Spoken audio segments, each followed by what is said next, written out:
tried for you. You wouldn't play alone. I got you in my sight.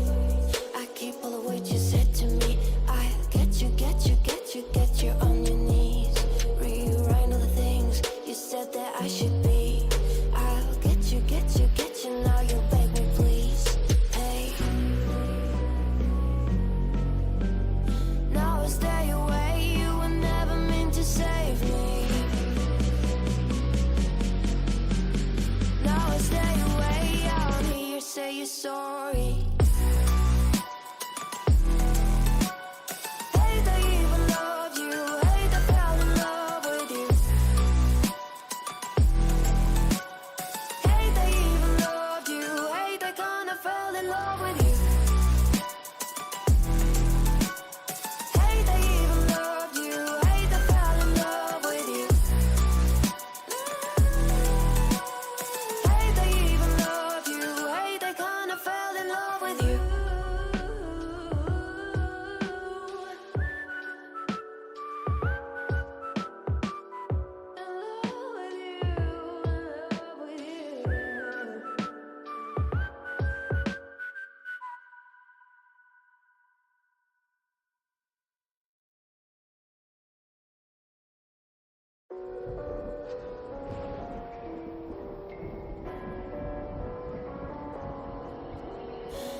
Somewhere and dyed my hair now. Wanna be alone. It's much to bear and you don't care, and I won't play alone. I got you in my sight. I keep all the words you said to me. I'll get you, get you, get you, get you on your knees. Rewrite all the things you said that I should be. I'll get you, get you, get you. Now you beg me, please. Hey. Now I stay away. You were never meant to save me. Now I stay away. I don't hear you say you're sorry. Hate I even loved you. Hate I fell in love with you. Hate I even loved you. Hate I kinda fell in love with you. Hate I even loved you. Hate I fell in love with you. Hate I even loved you. Hate I kinda fell in love with you. With you, I cried with you. Now wanna be alone. I lied for you. I tried for you. You wouldn't play alone. I got you in my sight. I keep all the words you said to me. I'll get you, get you, get you, get you on your knees. Rewrite all the things you said that I should be. I'll get you, get you, get you. Now you beg me, please. Hey. Now I stay away. You were never meant to save me. Now I stay away. I don't hear you say you're sorry. Hate I even loved you. Hate I fell in love with you. Hate I even loved you. Hate I kinda fell in love with you. Hate I even loved you. Hate I fell in love with you. Hate I even loved you. Hate I kinda fell in love with you.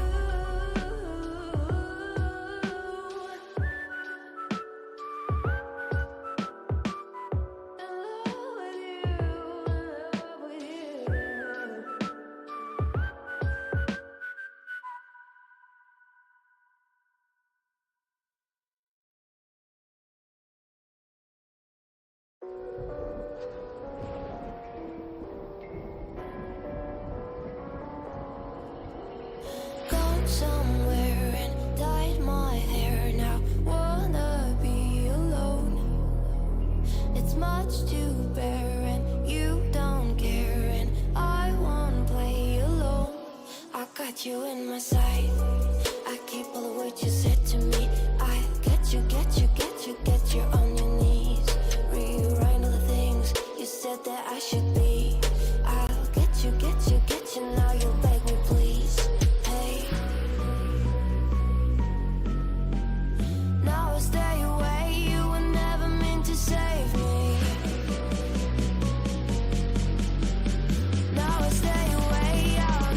say you're sorry.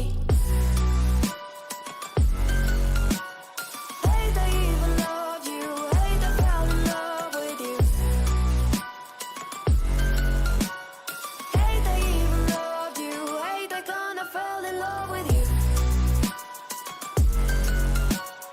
Hey, they even loved you. Hey, they fell in love with you. Hey, they even loved you. Hey, they kinda fell in love with you. With you, I cried with you. Now wanna be alone. I lied for you, I tried for you. You wouldn't play alone. I got you in my sight. I keep all the words you said to me. I get you, get you, get you, get you on your knees. Rewrite all the things you said that I should be. I'll get you, get you, get you. Now you beg me, please. Hey. Now I stay away. You were never meant to save me. Now I stay away. I don't hear you say you're sorry. Hey, they even loved you. Hey, they fell in love with you. Hey, they even loved you. Hey, they kinda fell in love with you. Hey, they even loved you. Hey, they fell in love with you. Hey, they even loved you. Hey, they kinda fell in love with you.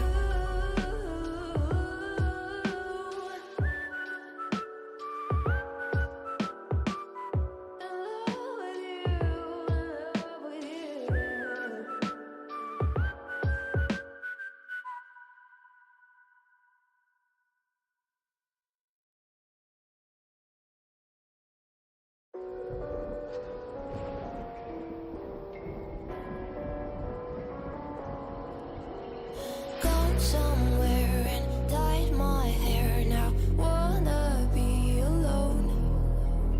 It's much to bear and you don't care. And I won't play alone. I got you in my sight. I keep all the words you said to me. I get you, get you, get you, get you on your knees. Rewrite all the things you said that I should be. I'll get you, get you, get you. Now you beg me, please. Hey. Now I stay away. You were never meant to save me. Now I stay away. I don't hear you say you're sorry. Hey, they even loved you. Hey, they fell in love with you. Hey, they even loved you. Hey, they kinda fell in love with you. Hey, they even loved you. Hey, they fell in love with you. Hey, they even loved you. Hey, they kinda fell in love with you.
say you're sorry.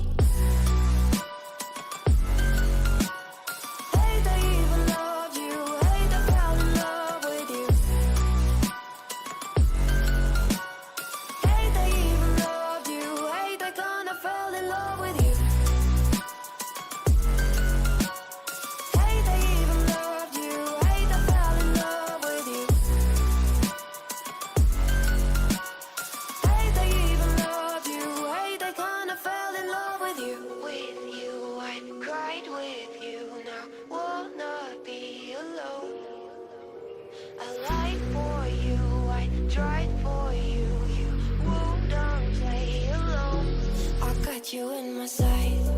I keep all the words you said to me. I get you, get you, get you, get you on your knees. Rewrite all the things you said that I should be. I'll get you, get you, get you. Now you beg me, please. Hey.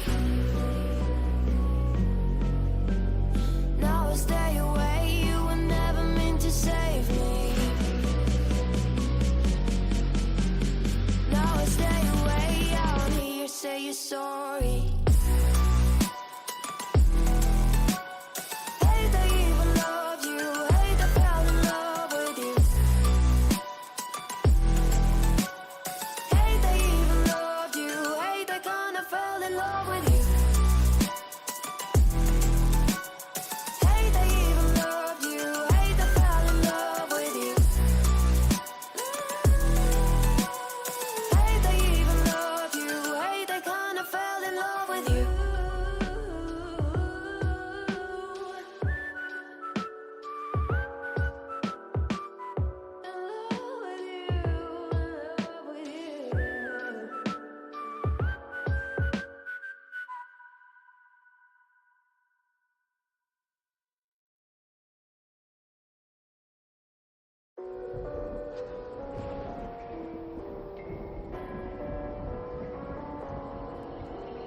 Gone somewhere and dyed my hair. Now wanna be alone.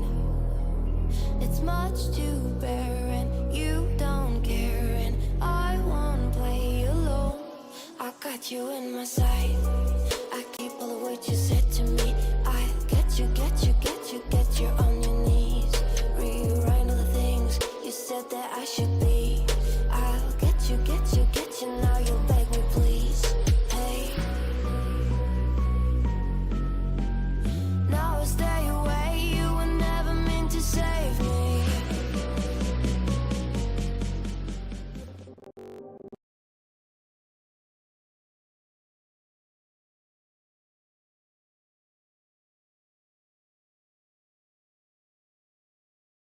Stakes, the best of three, the semi-finals here today.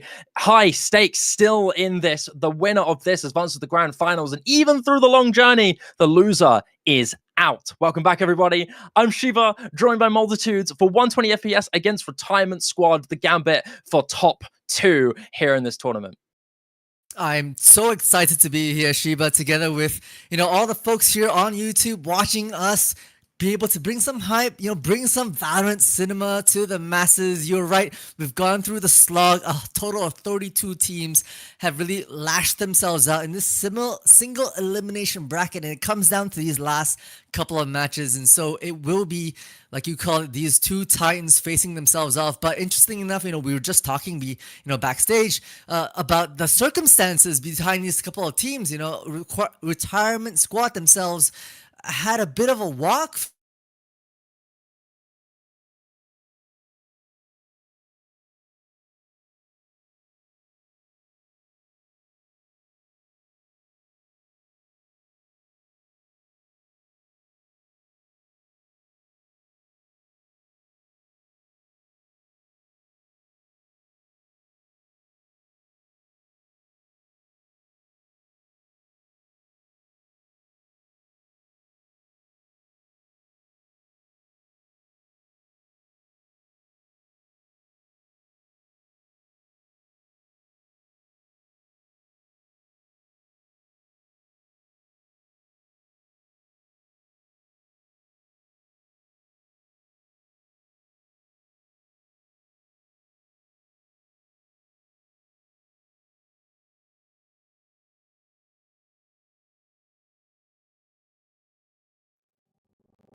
surprised with the vetoes coming No. through. We are seeing, I think the most surprising map being picked is the Sunset, but aside from that, it's Sunset being banned, but honestly, Lotus being picked, obvious. Icebox being picked, very skirmishy, very sudden off the bat, team fight heavy. So seeing that around isn't surprising at all. And Haven coming through, I have to say, seems a little 120 FPS favored considering how well succeeding they are as a team on this map. It feels like every time they play, they've always managed to claw through in this tournament. To have that being a decider does lead me to believe this might be a slightly 120 FPS favored veto. It is, right? And on that note, actually, because 120 FPS have had the chance to run through 3 skirmishes themselves, we also peered back the curtain on their map picks, and turns out they've actually almost banned every single map. Except for Pearl, which they also hadn't played because their opponent banned Pearl. So this is quite interesting. It really looks like maybe there's a flex element to 120 FPS, really being able to just work through the grind and just test out their strats and your communications, most importantly, on these different maps. But you're right to say that it might go the way for 120 FPS. I believe, just from the depths of my analytical heart, I think they're the team to beat, just because they have tried and true kind of online records and stats to show that they can step up when necessary and really deliver. Yeah, these guys are up there on the numbers, and they've proven it in this tournament, let alone in other events as well they've played in the past.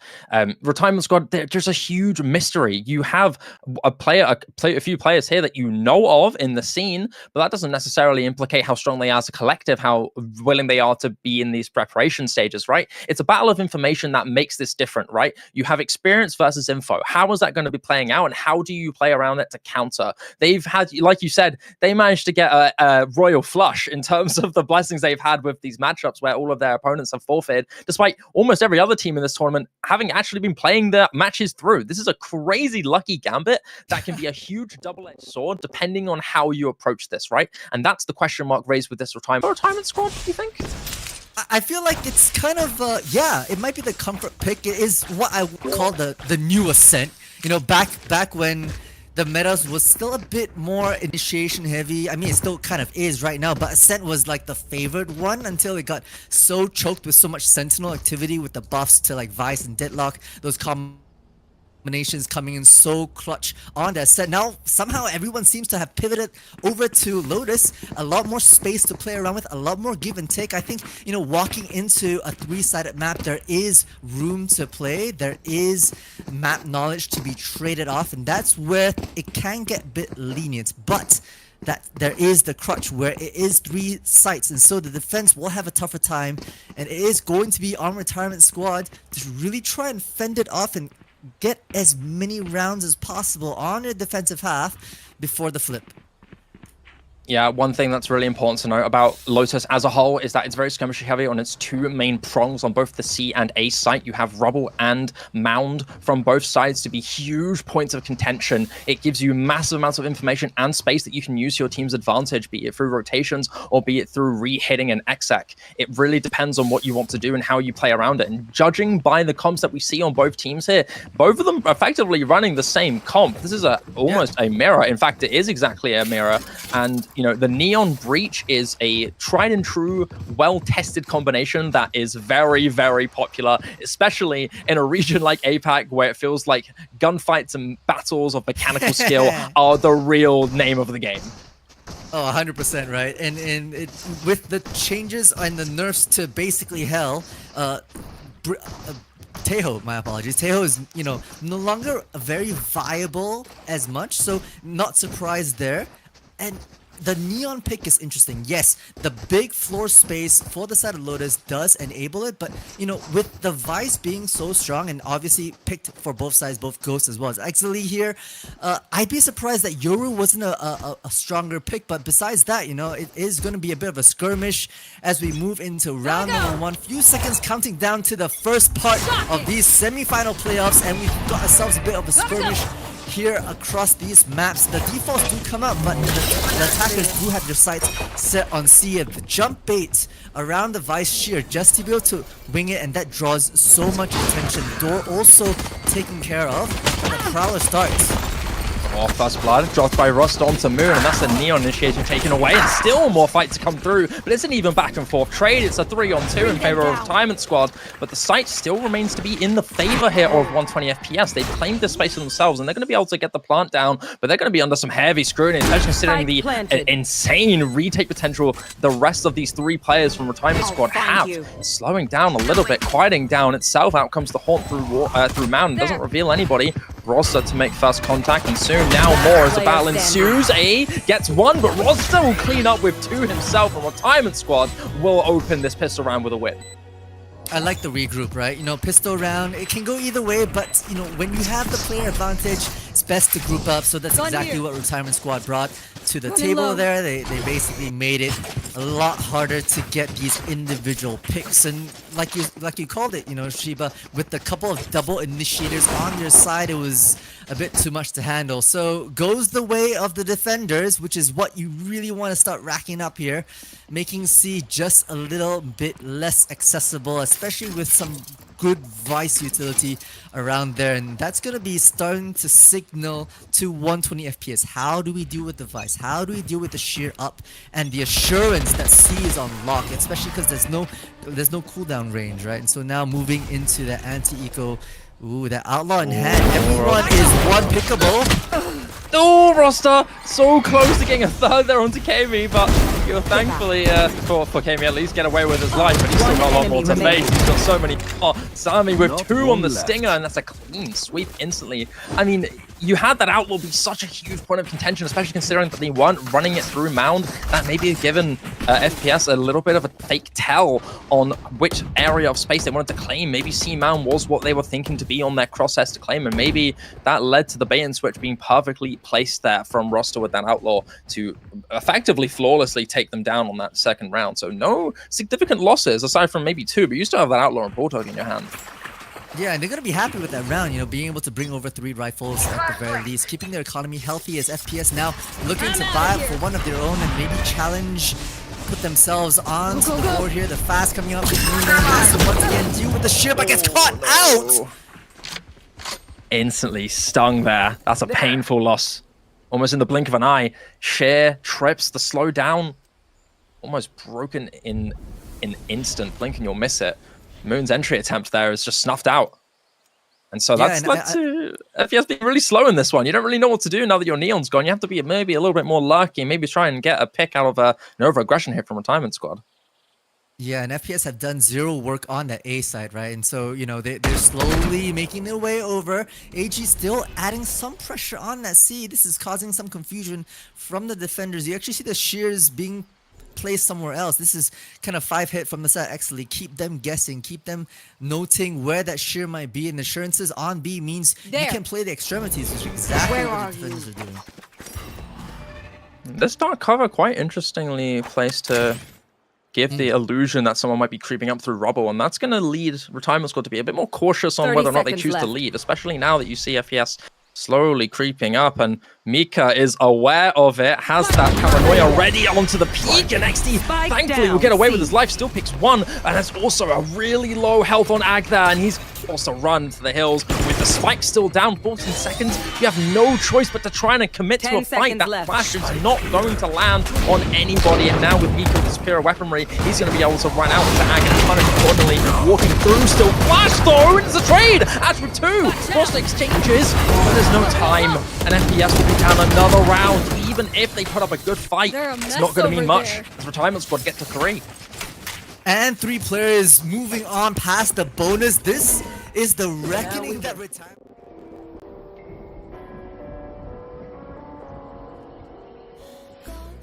Make it a bit of a strong play here. You know, time running out, playing the objective is what exactly Retirement Squad needs to do. They weren't thwarted by that deep Omen smoke, and this is... I like what they're doing, you know. I really like what they're doing, and right now FPS are struggling to find entrances. They have put a lot of their eggs in a singular proverbial basket, unfortunately. You know, either trying to move down A or trying to move down C, and a default might be in order here. Yeah, with that being said, unfortunately, though, we're going to have to wait for a moment because the tech pause is coming through here, I believe, on the sign of 120 FPS. I believe it might have been a tech issue from Moon, considering he was acting a little strangely on that second round with the shotgun, but I'm not too sure. Maybe that was a different idea, but regardless of that, it's going to be a tech force coming through, and that's going to stall out a little bit, maybe be a bit of a wrench in the momentum that Time Squad are building up. That being said, this is a really, really strong setup that they have right now. Unfortunately, the isolations that have come through in favor of Retirement Squad has not really helped. XLA has done a really good job at anchoring that site and at least isolating one to open up the free pick or open up the pressure. And even if that false bit of space and security is needed to take note of for Retirement Squad onto A, it's ended up being responded really well and very quickly here. These guys are pulling no punches, and for a team that honestly kind of got into this for free, that's a really rare thing to see. They've had a really good start into this map so far.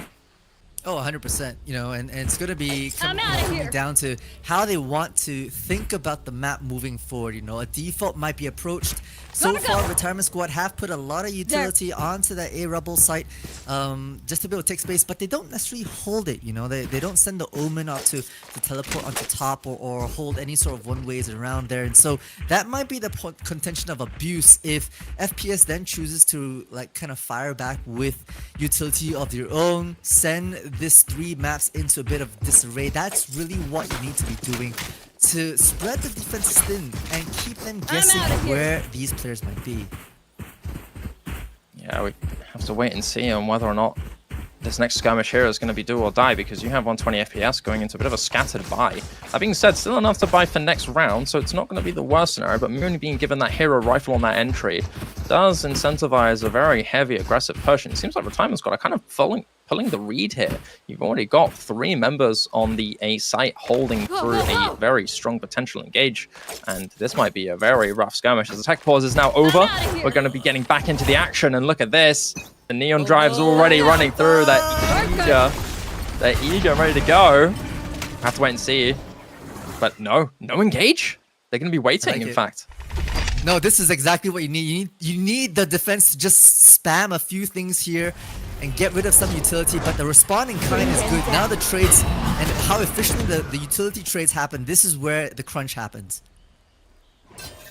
Still slow and steady. They're waiting for an attempt. Out comes that Arc Rose, but it's immediately taken back. He's instantly retracted. And they're expecting Retirement Squad to kind of build off of this momentum and confidence by running in, guns blazing. But they're not falling for it one bit. They're very patient and cautious about this. They know that inferior weaponry does garner a potential of being a little more crafty with how you want to play. And Sammy soon to make contact, just barely misses out. As C now is in the crosshairs of FPS, and Moon makes a first choice. Mika out with that paranoia is going to be slowing down so much of the push. There's nothing FPS can do. Out comes the engage finally here. Fast lane push, blind Mika's completely unaware. He gets 1, XLE with 2 onto the back of the site, and all of a sudden FPS are now just rounded down to 2 members, and the rest of the Retirement Squad are filling through a shot from XLE, and it just goes with the Stinger. Only so much he can do. Retirement Squad get to 4. Yo, that was a hospital flick and a half from the side of XLE. And Mika doing the 5-hit thing. I love when Omens think about all these off-angle places. You fire off the paranoia, you don't expect them to readjust onto this side. And if you don't check these corners, you will be absolutely punished. But it's gonna be this flick coming from XLE that's absolutely disgusting that we should see in a couple of calls. Beautiful, done with it. So the mechanics are there. The communications are there from this team, and they're looking to come up with a bit of a stomp here, Shiba. I mean, I have to point out one thing to shout out just before the gameplay gets in. You had Shiba with that excellent cover to break out the haunt that was coming out from Kami that kept Mika in that anonymous position. That being said, this time on the A site, more contacts being made, and finally, it's going in the favor of FPS here. 3 to go down, as it's a 4 versus 2 in their favor, and they're going to be taking extra space onto the site too. You've only got XLE and Mika on the opposite side, previously to be those maestros of the C site, able to own it with their own 2 fangs, and this time they're going to be having to pinch in a retake scenario post plant with a very well prepared FPS. A lot of time for them to position here. Actually 1 away from the Steel Garden, so if they can get the pick, you know, even things out into 2v3, it might be possible. So this is the moment, and we start here. Holy! How on earth have they gone away with that? Might have been a misplay with the paranoia from Mika. His perfection! He's managed to clutch it back, and it's now a 1 versus 1. What can AG do? He's missed the paranoia. TP might just be right. Mika! 4 versus 2. Retirement Squad do not care about the numbers they're against, and it might have been thanks to this positioning here. I'm not sure if this double up was the right call from FPS. It's ended up backfiring horrifically, lined up, practically started on a silver platter for Exley, and Mika just perfectly playing out this 1 versus 1, outraining AG on this Omen, and it's just beautiful here. The superior Omen will bring Retirement Squad to a 5th round in a row and 120 FPS. Now they're going to be suffering in this round. There. That was a tough pill to swallow. AG, you know, what you might consider the quote-unquote inferior Omen started the play off with a beautifully done from the shadows to distract the rest of Retirement Squad. That's how they broke into the A side, but Mika, safe pair of hands they are to be able to hold that side back. And this time, a bit of a fake on this fast lane there. Throwing it out, but not necessarily committing through. And they're going to be attempting to read out and engage, but that's not going to be the case. In fact, it's going to be B on the crosshairs here of FPS, and Moon is going to be attempting to trap out the share. Misses the first time, and then we'll get the second. And that's going to be information granted here, instantly prompting Rost on that rotation. Yeah, I like the constant movements of the shear. Guessing now we have the Nightfall coming in, allowing Moon to just barrage their way through and claim B for their own. Yeah, we got both Roster and Exley being a little bit more patient, waiting for the rest of their team to rotate and waiting for that confirmation of the spike being planted. They've established really good control here though. Look, you see Baby Door isn't broken. You can see them both double holding on all of the angles. Heaven and Ceiling is covered, so they know that all of this B site is in the possession of FPS. But there's no alternative here. Paranoia missed there from Mika. It's going to give Moon an easy opening here. A response though is prompted, and so there's the fight. AG with 2, still needing to get more despite falling here, and it's going to be Kami to end it off as well. Finally, FPS will get the round and a clean hold onto the B site. Yeah, that's as clean as we've seen FPS so far, and they're really starting to find their groove. You know, on that B side, I'm always a little worried. There are 4 entrances onto that B, and it is the prerogative of the attackers to maybe make some space, but they held their ground, they waited and baited for all these off angles and trades to come out, which was done perfectly. And Retirement Squad could not get a single step into the door right there, locked out from their retirement home, unfortunately. So, at least first on the board, going to the side of 120 FPS to be able to give themselves a bit of a breathing room as now I set on A. Battle of the Neons here. AG will end it quickly though. Roster's taken up on the side, and that's given Moon more room, but Introvar is not afraid of it one bit. Ghost will finish him off finally. So it's a 4 versus 3 in favor of 120 FPS. AG, a bit of an overzealous teleport as Sammy will punish, but very swiftly traded there from Ghost. So it's a 3 versus 2 in the favor of FPS. Still have Mika, who has been a deviant in this map so far. Paranoia thrown out to a little more worried, but Ghost has to force the fight against Exley, who will just barely go down to Kami. And it's a 1 versus 2 now, but you've got Introducer here trying to get a bit more of an aggressive angle. Very risky, but still thankfully working out here for 120 FPS. Oh, okay, really starting to build momentum here are the FPS, you know. Round number 5 was a close one, down to the wire, but the last 2, well within their belts, and the exact onto A was very confident, you know, to be able to just get those trades, and maybe it just took 7 rounds for them to get to this point, but really starting to wind themselves up. Now will be the side of Retirement Squad to try to figure out how to put a pause into this. Actually, they're forced on Eco, having gone through as all Barons themselves for so long, now having to play with lower utility and weaker weapons. But this is FPS time to kind of shine and maybe put one more on the board. They're grouped up, and this is where I'm a bit worried, because grouping up against an Eco sometimes doesn't go your way. You have to be careful with these tight corners. Once again, it's going to be a similar ideal to what FPS were running before to get in that opening round. But this time, from the shadows from AG, backed by horrendously, not aware of Prostar on that Bucky. Very quickly now, there's a massive weapon in his hands that could put so much pressure, and so the transition is in onto the C site, where Exley awaits the stun, not landing for him, but it's going to still be Kami going down, but it doesn't mean much here, as Ghost and Moon will take matters into their own hands.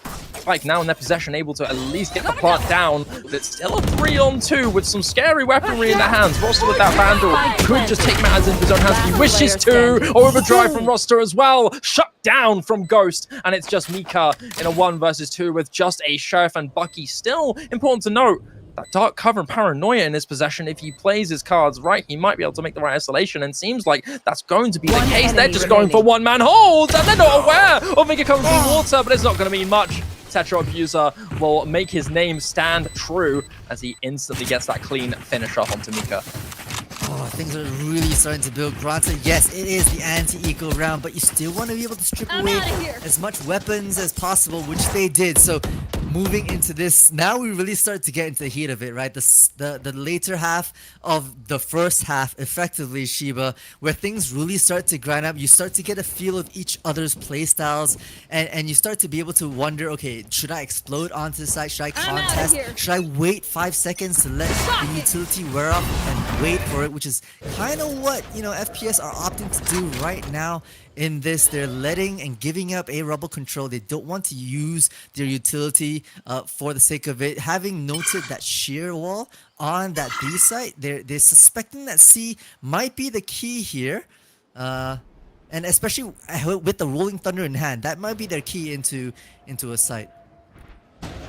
Yeah, it's a very quiet situation here. You have both teams using their respective prowlers to clear out each side, and Exley is very much taking a further back approach here. Maybe waiting for Sammy to get an opening pick to use that Rolling Thunder, or maybe some extra control, but Mika's taking loads of space up through rubble, and this is a big threat to be worried about, considering you have no extra information, no clearance on that flank either, with that shear not having any value, and so this is a slow burn here. FPS maybe looking for an opening pick to be the catalyst to their next engage. Wait, what are we doing? We're 40 seconds in. We have no map control just yet. We want to do a bit of a fake on C, but Mika finds so much information. Gave away though, thanks to that haunt, so he's going to be able to back away and give us some space. That paranoia being thrown out was massive there. Now not going to be able to use to continue engaging the site as the rotations are coming through from Time Squad as well. It's soon going to be a bloodbath on this A main area, and it's soon it's going to be Mika's be the buzz of spill, unless they do it themselves. Mika just back-to-back 3 one-taps to finish 3 members of FPS, and now AG with a desperation attempt to spike down cannot do jack, as the firing squad of Retirement Squad are here to fight. Oh my dear, Mika, just feeding information over to their team, having so much, like, look at this, absolute disgusting shot, especially on that third one onto Moon. That's just pure reflexes, and production wants to give us that replay once again, that sequel, just to be able to glaze Mika just a little bit more. I tell you, Retirement Squad at 120 FPS just let it off a little too late. Down to 35 seconds, trying to hit A without having cleared anything from the barrier drop. That is insanity, to say the least. Yeah, excellent individual prowess there from probably one of the strongest valued members of the Retirement Squad team so far, having not only instrumental individual players, but really good utility usage to be able to see him go in. More aggression from Retirement Squad this time. They're taking the battle to them. That being said, Introvert's just running in! Guns blazing! He has no care in the world here! As he manages to get 2! This completely catches FPS off guard. They're blind, and now City dumps another to establish more numbers in their favor. Look at this confidence coming through from Retirement Squad. No matches, no history, no experience on the stage yet, no care in the world. Actually, on the flank, we'll get 1 and Sammy will close it out. Retirement Squad are playing fabulously right now, both individually and synergistically. So well done from them so far. So well done. You can tell that the vibes in their VC are absolutely cooking at the moment, electrifying, and to be able to have all these strats just to be able to pull out at a whim, you can't say that they haven't scrimmed before, right? You know, you're right to say no on-screen experience shown, at least for the Ascent Community Cup, but they're looking like a well-oiled team to be able to do a bit of a bum rush and just lock out the attackers from A completely is disgusting. And so this leaves now FPS in a bit of a scramble here. I think I saw a stinger, but a force up sounds like the right move here. Yeah, and desperation buys lead to desperate plays needing to be made, and Ghost will fall victim to his own desperation as he walks into the crosshairs of Roster with the operator.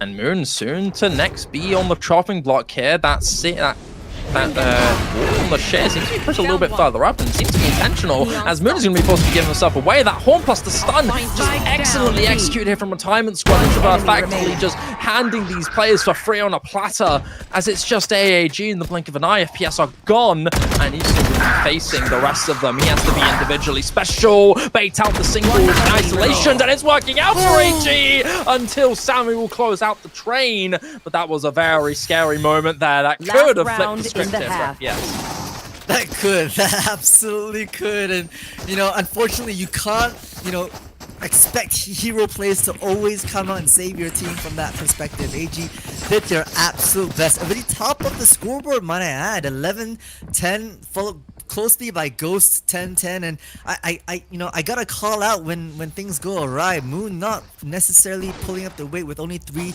to their name. Yes, maybe getting those entries and maybe pulling crosshairs off angles with these, but look, immediately shut down by Mika. Beautiful headshot with the Oh, Mika, you gotta be kidding me! How are you getting away with this tomfoolery? Almost getting away with a third as well, but AG will end it. I mean, that first shot onto roster was just clean. That second one was just magical there, as any kind of hope instilled is instantly smacked back away here.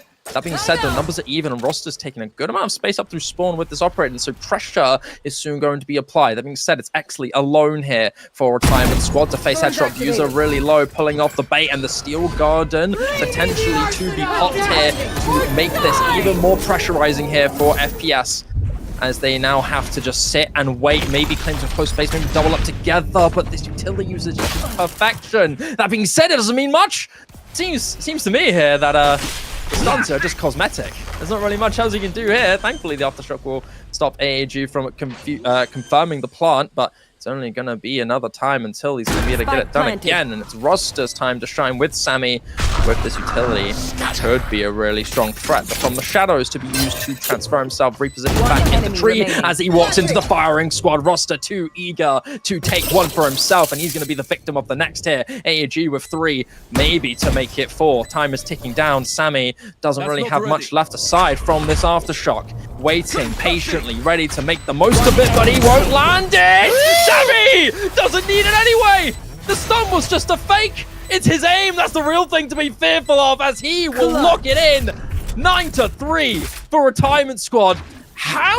Okay, you have to say 2 things, right? Great on Sammy for the transfer, but how did FPS not finish that double up correctly? That is a really rough, mental breaking moment there. That's disgusting, honestly.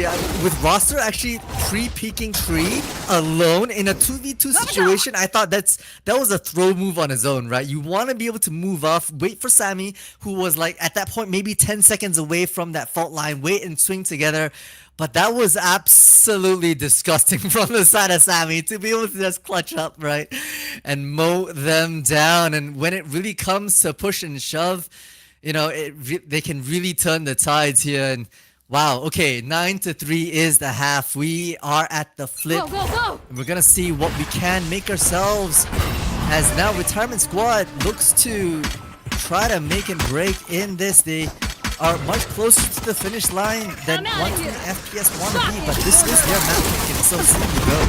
Oh, roster, he's getting completely bombarded with utility. With nothing said, Moon in this little corner here. He's going to be hit by the C's, but thankfully will survive. Paranoia thrown out from Sammy, but no info, no damage landed. It's still Moon and Roster to soon run into each other. AG timed to perfection with the classic. Will get 2. Moon as well with another. Exley will finally bring down a member here for FPS. But you still have many more to be dealing with. Ghost with another on Gingerva, and it's just a Sentinel.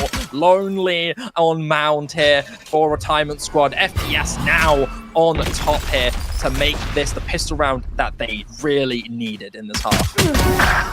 Unless Exley can change it. Unless, tall order, you know, not happening. 4 situation in pistols, it's doable. We've seen, you know, Durka and whip out some insane shots, but no Durka in the server here today, unfortunately. So FPS get their much needed pistol round and start their arduous climb back into this map here.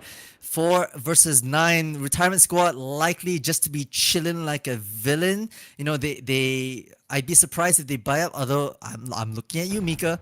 I've seen you hit those headshots with the outlaw and now Marshall in hand. I expect to see wonders for you in this buyout.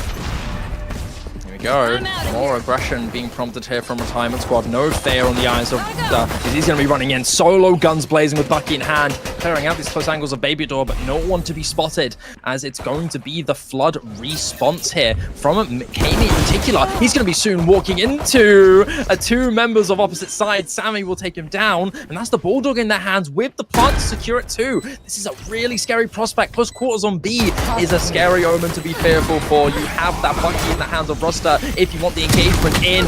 More damage done here in favor of Retirement Squad. And its response finally coming in. AG, Ghost and Headshot User respectively will all get kills on their own. And it's going to be Exley against Amika against 1 and 2, now none, as it will be Retirement Squad to close it out, thankfully, despite the really scary circumstance. Oh my, that was such a good B exact, and honestly, starting off from Roster, just to be able to take all that space all the way to Hobbit Door and keep things. I don't even think that Ghost, not Ghost, Mini Kami knew that, you know, Roster had pushed all the way to Hobbit Door. That was a ridiculous play, and then with the Bucky not being able to fulfill, at least Sammy stepped out and claimed one for their own with a classic. So a great response, and now FPS are struggling. You don't expect your anti-eco to be stolen away. Now faced against double digits, no less, you have to do something big, and they're trying to sandwich these attackers right now.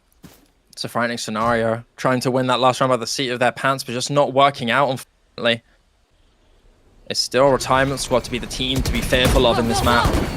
As the engage comes in, out comes the fault line. The door is opened as Roster will clear out Tree.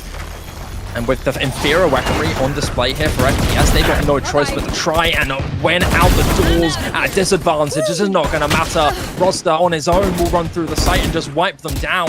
You have AG off screen with the pick on Introvert. The spike is down, and Roster is still hungry. He has the thrill of the hunt in his veins, and he's looking for a fourth victim to tally up the numbers. Ghost is not looking to give that away to anyone. You know, even with Mika having to reload the worst possible time, switches to the shorty, but now Roster in the hunt here. No ammo! We have no ammo. What a blessing. Ghost had that. Oh dear. Okay. You know what? Still goes the way of Retirement Squad. Nothing too unexpected from that perspective. Noting the FPS only had classics the whole way through, but now times are dire and you need to step things up. It looks like FPS aren't really able to set up a strong defense. Honestly, I can't really tell just yet because we're only a couple of rounds in, so we haven't really had their defense kind of strats really start to evolve, and now they're starting to gamble stack, you know? Those things in the game onto A, sure, I think on that B side, I believe. And so it's just that those Razor Vines plus an Arc Rose to maybe signal to the rest of the team that's all just boosting their way through that backline. Oh, Exley, man. Catches out Rune while he's running out from spawn.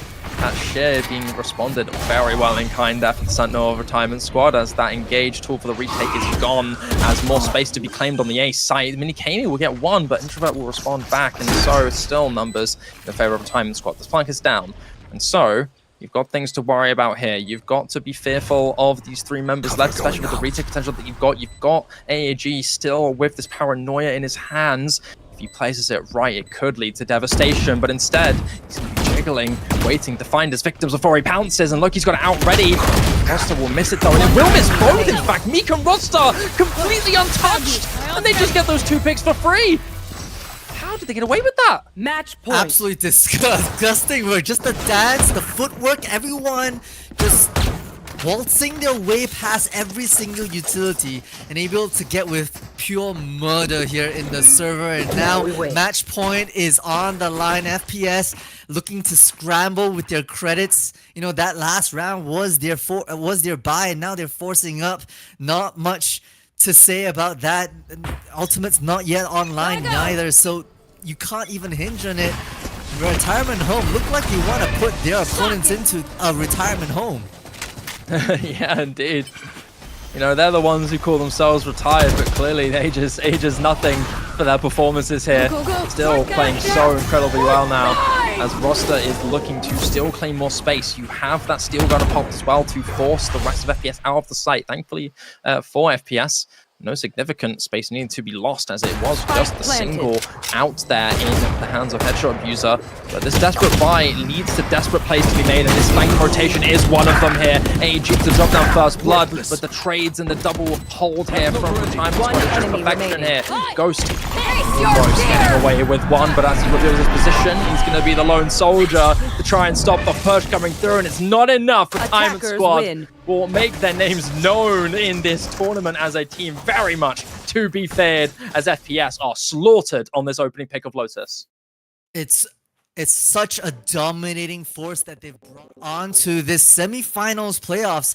Honestly speaking, was not expecting it. But to be fair, could we have expected it, having not seen anything before that? They just came in with 3 buys and then they stomped their map pick. And so they were able to read the opponents like they were children on their lap, right? Like old people just be able to read their kids so well, and also to be able to turn it up and change their strats as and when needed. I think it was, I want to say like round 9 or 10, where they came barreling and just suppressed their opponents right at that barrier drop and could not even get a single foot in. So I love the different views and strats that they are bringing to the table.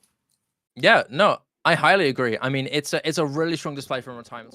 Clearly not a team to be fearful of, right? So this scoreboard, you can see it's a spread of really strong individual prowess here from Retirement Squad. AAG is clearly the strong outlier here, with Ghost not being too far behind. But you see this strong collective in KD, and then you see at the bottom with Headshot Abuser and Moon not really pulling up to expectations that is needed. Hopefully in the future maps coming through with their own pick of Icebox, maybe this will change. But so far, not so good here coming through for FPS 120 FPS. It's not been a good start, despite being the team to have a strong record on this. Retirement Squad, with that fear factor of the unknown, making it very much worthwhile as they have shredded this opening map. But until then, guys, I think we're going to go into a break, right? Or what suits? Yep. No, that's about it. Send us to a break, mate. Yeah, we'll be back in a moment, all right, for map number 2.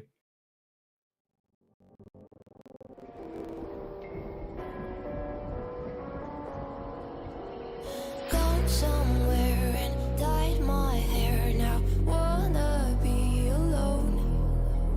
It's much to bear and you don't care, and I won't play alone. I got you in my sight. I keep all the words you said to me. I get you, get you, get you, get you on your knees.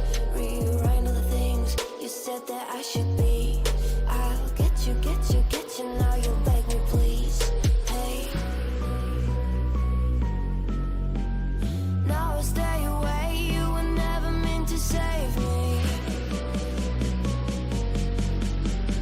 Now I stay away. I'll hear you say you're sorry.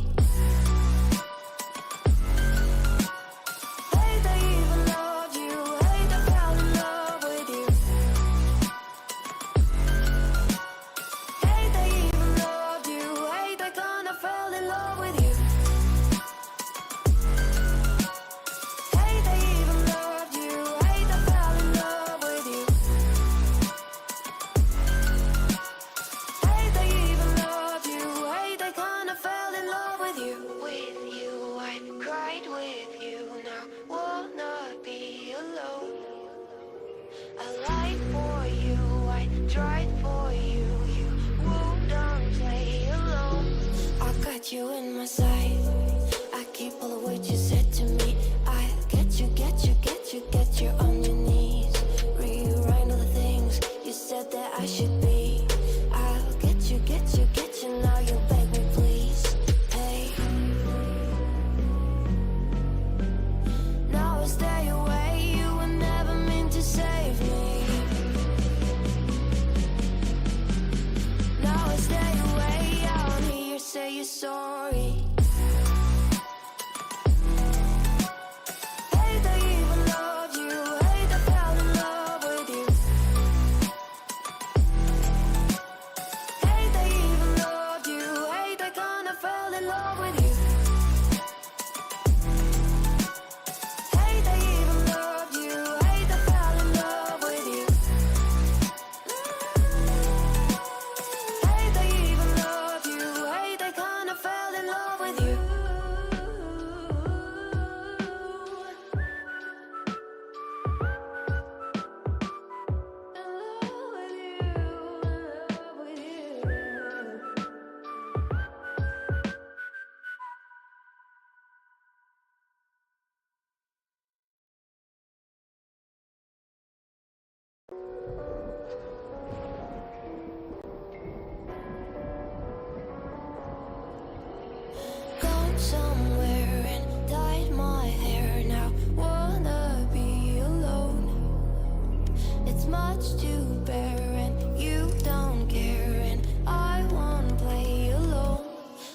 got you in my sight.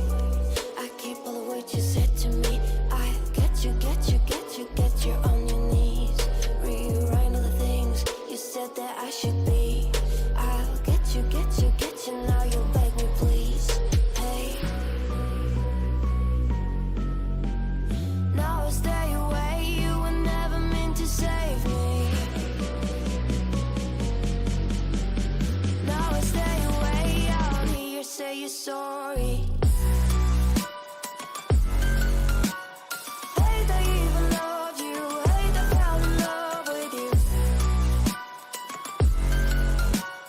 Hate I even loved you. Hate I kinda fell in love with you. Hate I even loved you.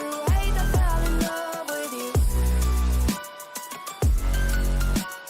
Hate I even loved you. Hate I kinda fell in love with you. With you, I cried with you. Now wanna be alone. I lied for you. I tried for you. You wouldn't play alone. I got you in my sight. I keep all the words you said to me. I get you, get you, get you, get you on your knees. Rewrite all the things you said that I should be. I'll get you, get you, get you. Now you'll beg me, please. Hey. Now I'll stay away. You were never meant to save me. Now I stay away. I'll hear you say you're sorry. Hate I even loved you. Hate I fell in love with you. Hate I even loved you. Hate I kinda fell in love with you. Hate I even loved you. Hate I fell in love with you. Hate I even loved you. Hate I kinda fell in love with you.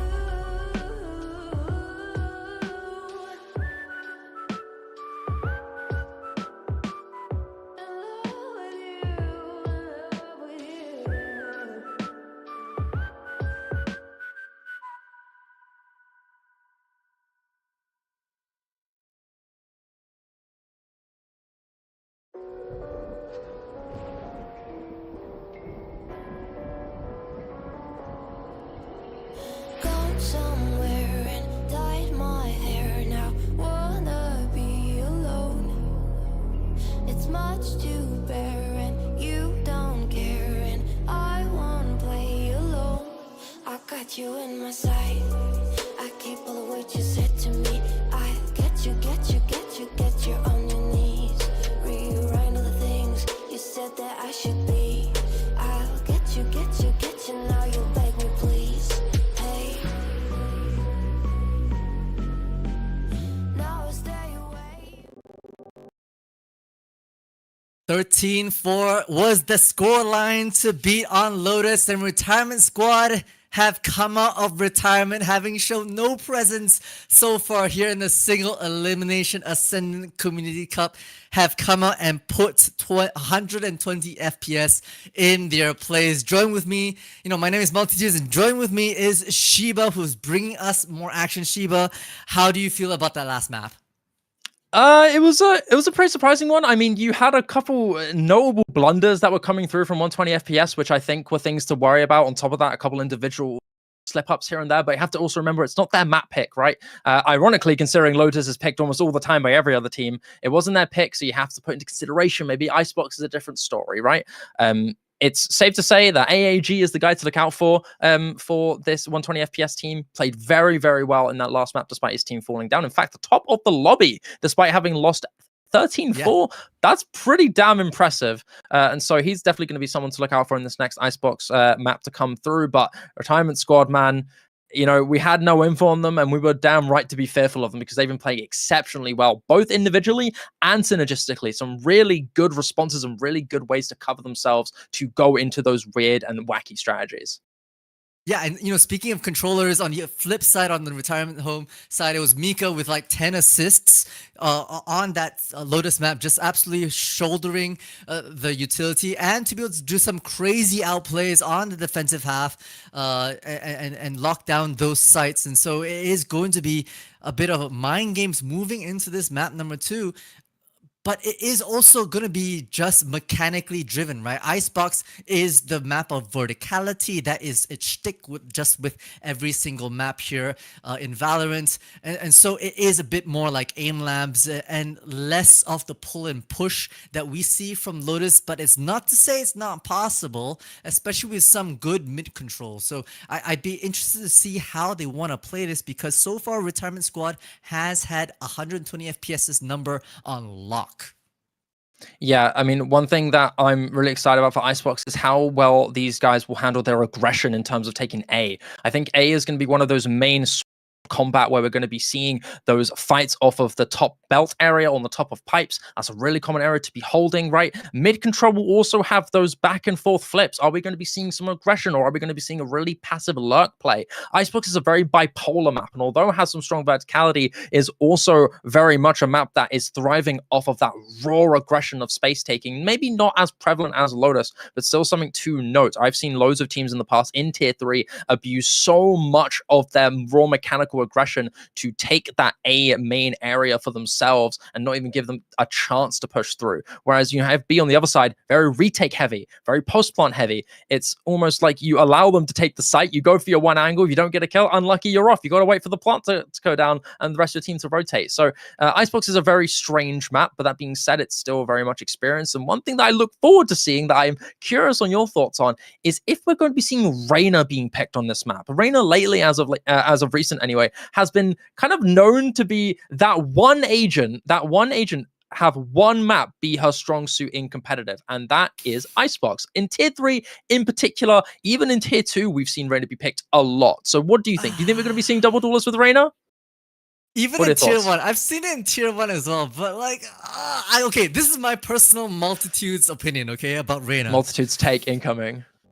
A hot take, right? Maybe it's unpopular, maybe it's not that unpopular, but like for Reyna, I feel like it is a very selfish agent, and to be able to come out and play, you have to hit your shots. And I don't know if I'm thinking about, okay, us going the distance and 120 FPS need to be able to clutch up, I can't really call out who I would put that duelist role on, because you need to hit your shots and you need to decide whether you want to press W key, right? Or kind of fall back, dismiss with the rest of your team and play back for a second pick. And right now, unfortunately, I'm just going to call it as it is, right? Moon on that 120 FPS side, not quite cutting it for me as the in-house duelist. And so I can't necessarily see a way out for 120 FPS to be able to get in with such a selfish agent, unfortunately. Hey, hot take on my side. Hot take on my side, yeah. Shiva.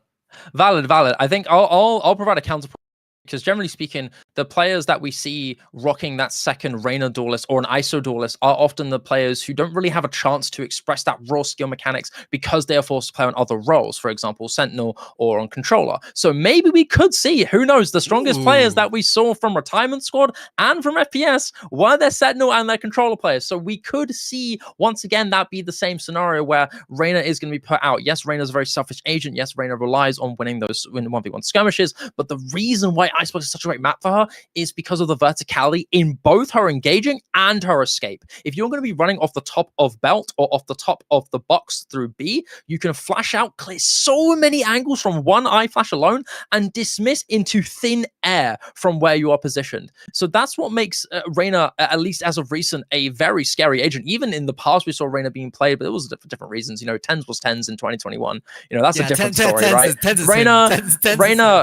Reyna actually has some good utility value in this map, particularly Icebox. Most other maps are complete no-goes, absolute no-goes, but this map is different, and I'm curious to see if either of these teams feel confident enough to run into that. We could see an AAG or Ghost Reyna. We could see an Exley or Mika Reyna. I'm really curious, but aside from that, generally speaking, the comps are practically the same. We're always going to be seeing Viper. We're always going to be seeing Sova. I'm almost guaranteed to be seeing Jet.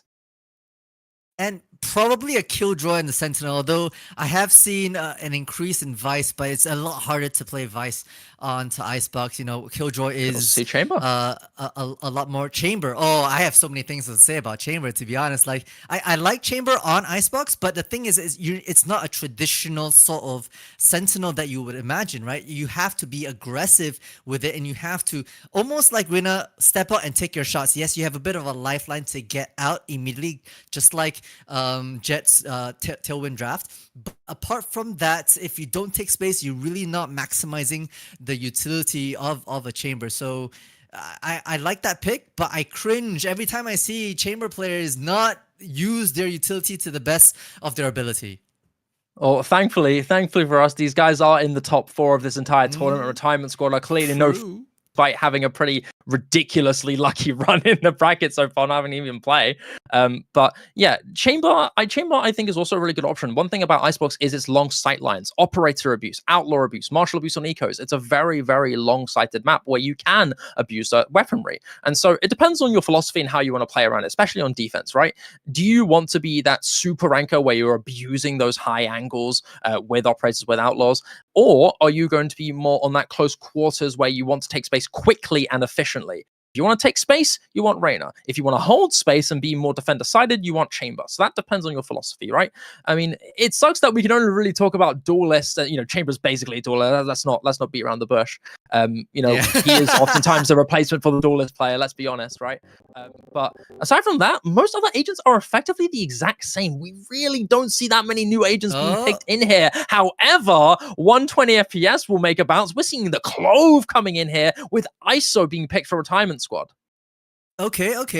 I can stand that. I can stand that. Ghost on that Clove being that pseudo duelist. You know, Clove was popping off as well in that previous Lotus map. So to see them being on a very aggressive controller is quite the pick. And with the Viper to be able to lay down default smokes across the way, it just does allow Ghost on that Clove to be a bit more aggressive, even if they, you know, peek, die, hopefully get the trade with the rest of the team, still to be able to deploy those after death smokes as well. So I like the pick, but the ISOs from Sammy, okay. Yeah, ISO again, another agent that's been very nice to use as a secondary. And I think ISO, though, objectively is more utilitarian with that shield and with the undercut to be used for a retake attempt or maybe just to stop an early engage before it starts. The shield is obviously great for the B site in particular. So you have great util use on the ISO, and I think that's just the approach that Sammy wants to go to instead. And I don't blame him for that at all. Aside from that, it is the usual that we expect. Effectively, Ghost has taken that pseudo duelist role, although Clove a bit more utilitarian, especially with late game opportunities, right? Like the post plant or mid-round. Let's say your Viper dies on the lurk and loses that chance to use the orb on mid. You can put down a Clove ruse up through mid and put loads of mental pressure on your opponent. And so that is a good thing to think about when you're playing with Clove Viper double controller. And I mean, aside from that, it's a really typical composition from both sides that we're seeing here. Seeing that pseudo secondary duelist slot being taken from both sides does make me excited for this team, for both these teams, in terms of how confident they're feeling in this. Yeah, and just looking at the compositions here, you know, we talked about post-plant. There's actually a lot of post-plant utility that Retirement Squad can bring. And even on the flip, that 120 FPS can bring as well once they hit their second half. And so I think this would be the time to really try to whittle out the utility, right? You have to make it expensive for the attackers to get on site and get the plant down, or else you're going to have such a hard time breaking back into the site with Icebox, especially on the A side where that spike is looking like it's headed. There are so many layers of defense and attack that you have to clear back and forth, so you want to make it expensive. Exactly what Roster is trying to do. Early space to be claimed, that dart snuffed away, and Roster will drop first, but came in, that the spike down as well. Moon needs to get an exchange in, but Ghost, not even a chance to swing. Roster will punish him at just the right angle. And out of nowhere, now numbers are snuffed completely here for 120 FPS. You need something to change, and that's going to be attempted here from AEG, but the turret is going to give him away, and that's giving Roster so much more space to claim, as it is almost going to be the entirety of 120 FPS wiped out in a flawless from Retirement Squad. Oh, okay, yeah, that's not a great start. And from a like emotional stability point of view, it was easy pickings, to be honest. You just let a rampaging roster just W the way up, just walk and clicking those beautiful headshots like we called it Aim Labs 101 here on Icebox, and 120 FPS couldn't get the trades. They weren't positioned in any sort of manner that could lead them to trades. And so, we saw those type of fundamental mistakes on Lotus, and unfortunately they're starting to carry over and perhaps may lose some confidence.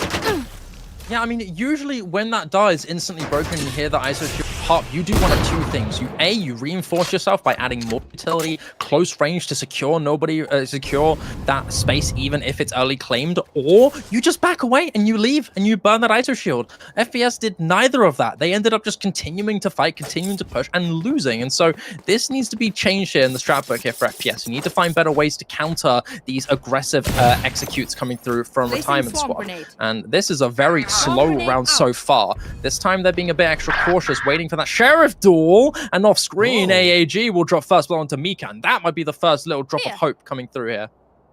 That's a huge pick, right? And with the gamble coming out, FPS are looking like they want that B-side well. My double Oh no, the turret placement just not far enough to catch out AAG, who's just lurking through mid, and he won't onto Introvert. That doesn't mean much. He's taken so much space already, and he's going to get away with his life. Not even damage taken down. He's got a Bulldog. This is an excellent round here from AAG alone on this Killjoy. He's done a great job so far, but he still needs more. Introvert, with only a ghost in his hand, waiting to find contact, waiting to try and catch somebody out, and finally, Red is going to be on the opposite side of the kill feed, but it's Ghost to bring it back. Two with the classic, a third as well.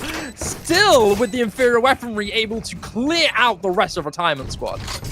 Oh, Retirement Squad did break one anti-eco against 120 FPS, and now the attackers did the exact same thing, and I gotta hand it to AAG, right? That slow lurk catching Mika, and then against their counter, Exley round the corner, the turret not well positioned like you called it on Boiler, and it's just slow and methodical to be able to work the site, plus the gamble working out in their favor. And so now Retirement Squad looking like they're a bit of a financial deficit, but they want to be able to take the fight over at the very least. Once again, working that drone, working the vision here, spots a couple of heads.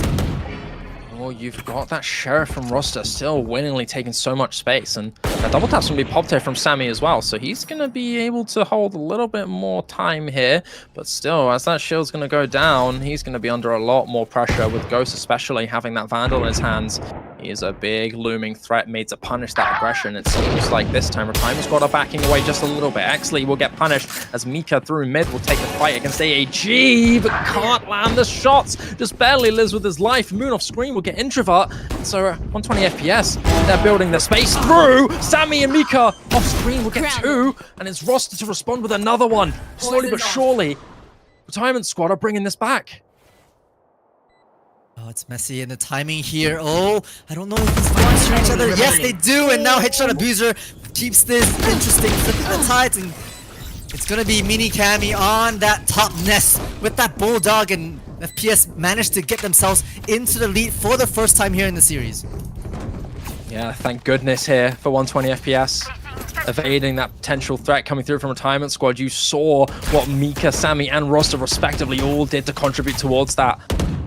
That almost became the nightmare that FPS were not ready to endure, but it thankfully worked out in their favor even so. They lost a lot of weaponry, and that's something to be a little concerned with, but for now, it's working out.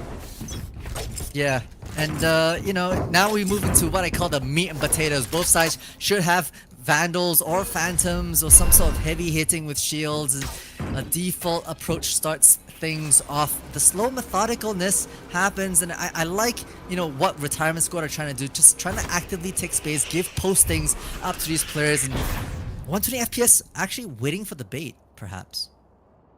Yeah, I think what makes this a little bit more difficult for Retirement Squad to commit to is that they can't really use any flashes or anything like that to take space on through belt. They just have to stay under and be forced to hold several different angles in multiple positions. And so that's the burden that you have to be taking. But thankfully, they're mechanically gifted enough to not really give a damn about it, as they will go 2 numbers up here. Ghost and Headshot User are both down, as Moon will take space onto the site to try and even out the numbers, but he can't land it. Dash away, just barely evading the shot from Mika, and he can't really do much about it now.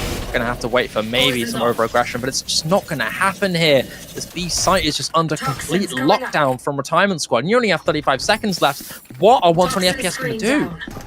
They're gonna try and book it. They have the Clove Death on that A side. 20 But it seconds looks like the left. read from they're taking their save? time. Is this a save? I mean, No, this is really slow. You've got no time left. And they're going to be coming into the fight?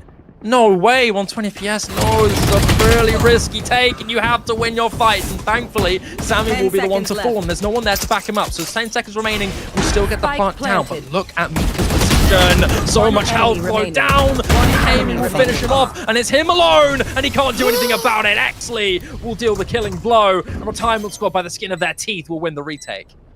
This is the second time that 120 FPS have waited for things to come so long. You know, AAG had basically the read, needed to push up just a little quicker to get some A space and call the rotates over, but unfortunately it just came down to the wire and didn't allow 120 FPS to do any sort of close spot positioning.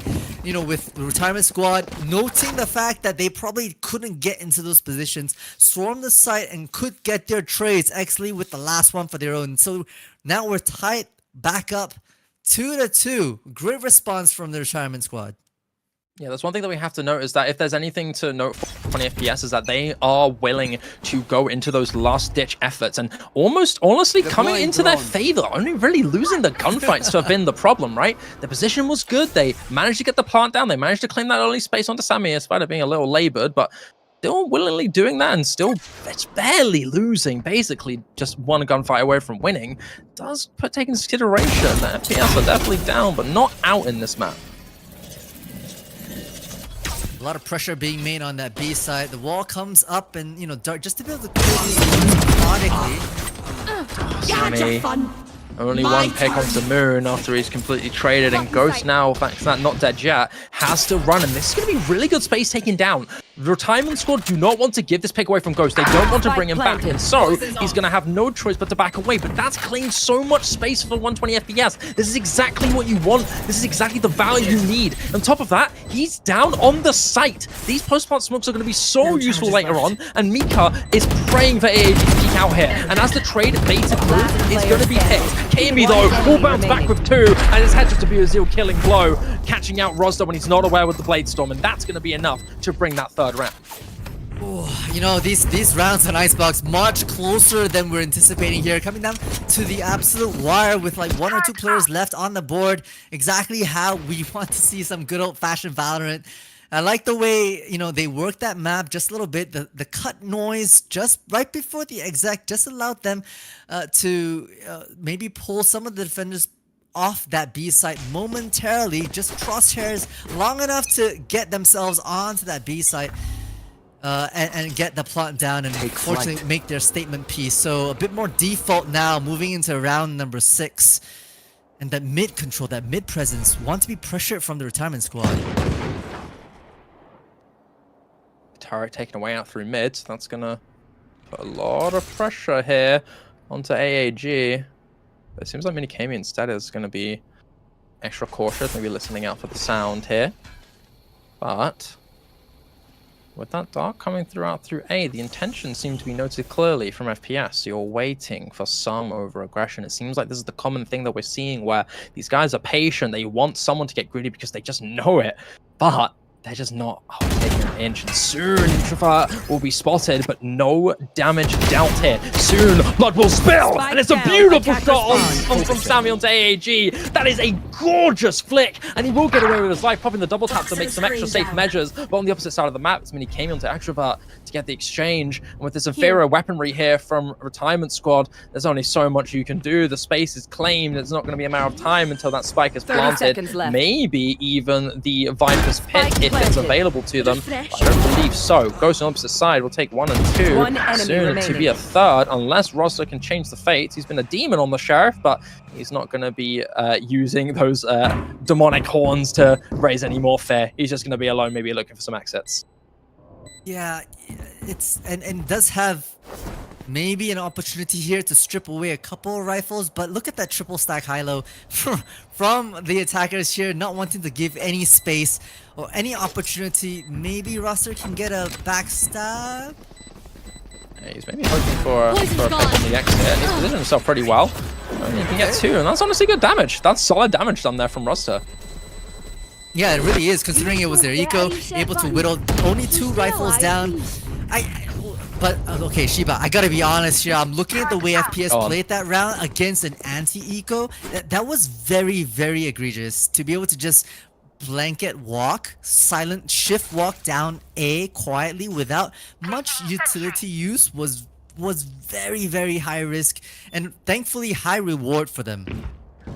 Yeah, you have to also put into the question of how Retirement Squad positioned themselves with such inferior weaponry. You saw kind of a middle to B stack heavy area, right? And that's usually what you would expect from teams with all weapons and rifles, with the other one being only sheriffs. You want to abuse those long sight lines and inferior guns, but considering the fact that they went A, maybe Retirement Squad was just not ready for it, and that's exactly what happened, and it paid off here for FPS, even if they lost a couple of members towards the end. And so into this next round, Hunter Fury thrown out now with full weaponry from both sides. Unfortunately, a very strong piece of utility is taken away out of the picture, and first blood is spilled in favor of 120 FPS. Ghost and Moon, respectively, opposite sides of the map, opposite sides of A, will get those picks and will establish themselves at sites. 3v5 retake. Time for 120 FPS to do some high-low setups and, you know, force these players off into the wilderness to prepare for maybe post-plant utility there is. And with that, not a single member down on the attackers, Retirement Squad don't even want to try at all. They're looking for exit picks and know that it's going to be so hard to peel back the layers of defense during this retake. So looks like the call has already been made so early on. Yeah.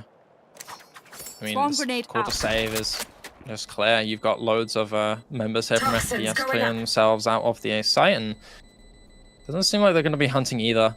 Not too eager to catch their prey. Yeah, they're just going to be happy with what they've got. Looking at the scoreboard, you know, you see Ghosts on that Clove, 10 kills to your name, absolutely leading and feeling each kill to the name. This is exactly what you want to see from Clove, right? To be able to just aggressively take space and not be too damned about dying because you're still useful to your team in death, which is exactly what that controller was built for. And now FPS, you know, on their map pick, starting to peel away from the scoreline against the Retirement Squads, just having enough aggression and W key hinging upon each mistake, each push from the defense, and one-clicking them to the demise. Same strategy once again here from Retirement Squad. Same deal. But Sammy is just not going to get any value out of this double tap. And he came in though is spotted, and so that's giving Roster a very, very cheeky opportunity to maybe go a little aggro. Crater though, that's a risky endeavor, but he still lands the shot. Sammy on the opposite side would get 1, but he's traded swiftly by Moon. Not able to land that second shot. Out the numbers even higher, and Roster takes a step too far. Too big for his boots as he's going to be falling down, leaving that very nice operator, very tasty there from 120 FPS if they want to use for the post plant. And most likely they will, assuming that this retake isn't too quick beforehand. Doesn't seem like, in fact, it's going to be Hedgehog using that Viper's Pit to just secure that space even more. Bit of a tall order here. You've got Exley up top trying to whittle their way through, but it's a lot of angles to be cleared. And even with that Viper's Pit, it's twice as many angles to try and clear your way through. Yeah, it's a really tough scenario, especially considering that you don't really have the best guns. But AAG will get caught off guard there by Mika out through the bottom of pipes, and so gonna gonna be in numbers evened out, but time is slowly ticking, and I think at 120 FPS. My What, Exley? What was shot? Revolting work. Player Lockdown standing. invested? This is risky here. You don't have a lot of time left. You need to do the pressure and do the damage, but you're not gonna do it. That beautiful shot from Exley was then responded by really not so well thought out lockdown. You barely have enough time. The lockdown doesn't even activate. That was a huge error there from Exley. Yeah, very expensive to be honest for the retirement squads. That's gonna eat into your retirement funds to be honest. And it's gonna be a very rough one moving into the next round number 9. Unfortunately, it's not gonna be looking too good, and FPS are starting to peel away. And judging from what Rustley is holding, I don't think there's gonna be guns either for the defensive round. So they're gonna have to try doing something sneaky here, but nothing too different from that perspective. No gamble stack. Rustley hidden up on screens. Probably not gonna be spotted by this drone just yet. But the spike is slowly making its way. It's gonna be Mika on the lonesome. Not gonna be able to hold anything back, and now it's full force on B. Oh, Exley, thankfully, will catch that shot. Able to make the most of that initial shot off the Marshall, thankfully, from his teammate.